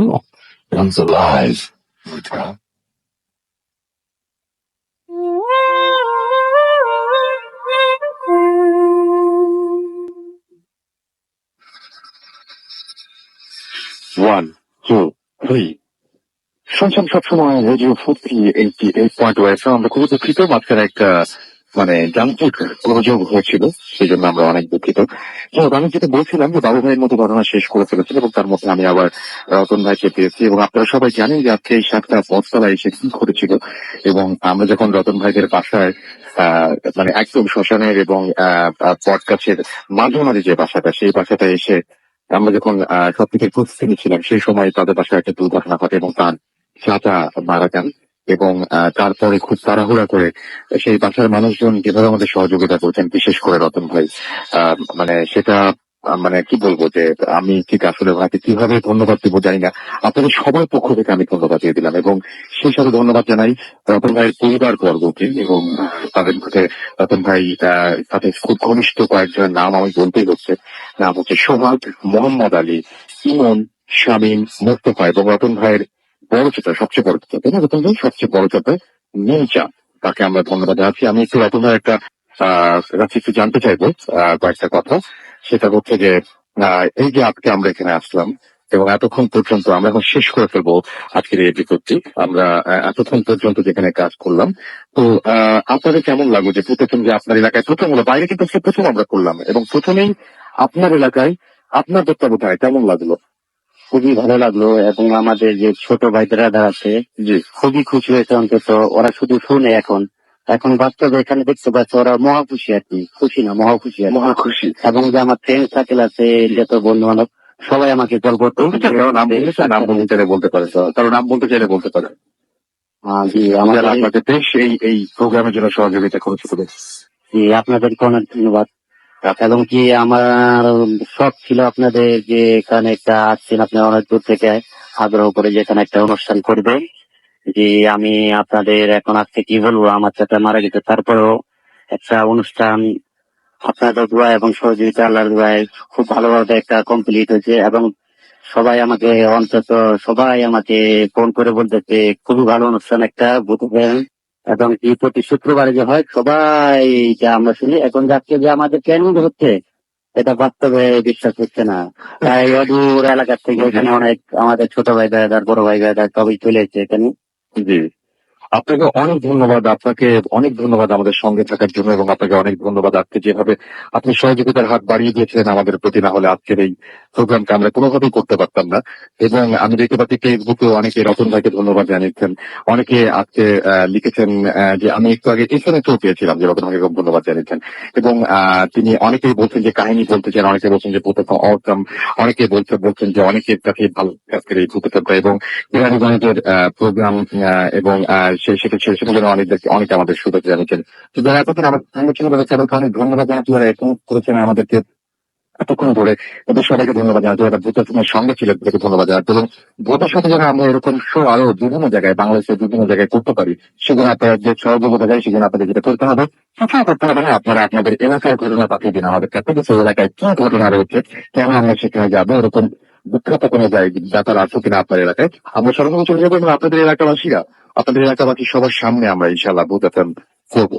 এবং সেজন্য আপনি যেটা করতে হবে, আমাদের ইমেল করতে হবে, আমাদের ইমেল অ্যাড্রেস হচ্ছে ভূতাত্ম@radio50.fm, স্পেলিংটি বলে দিচ্ছি BHWTFM@RADIOFORTI.FM। আজকের মতো এখানে বিদায় নিচ্ছি, কথা হবে আবারও আগামী শুক্রবার, সেদিন অবশ্যই স্টুডিওতে। সেই পর্যন্ত সবাই ভালো থাকবেন, সুস্থ থাকবেন, সুন্দর থাকবেন, মোস্ট ইম্পর্টেন্টলি উপস্থিত থাকবেন। আজকের মতো এখানে শেষ করছি।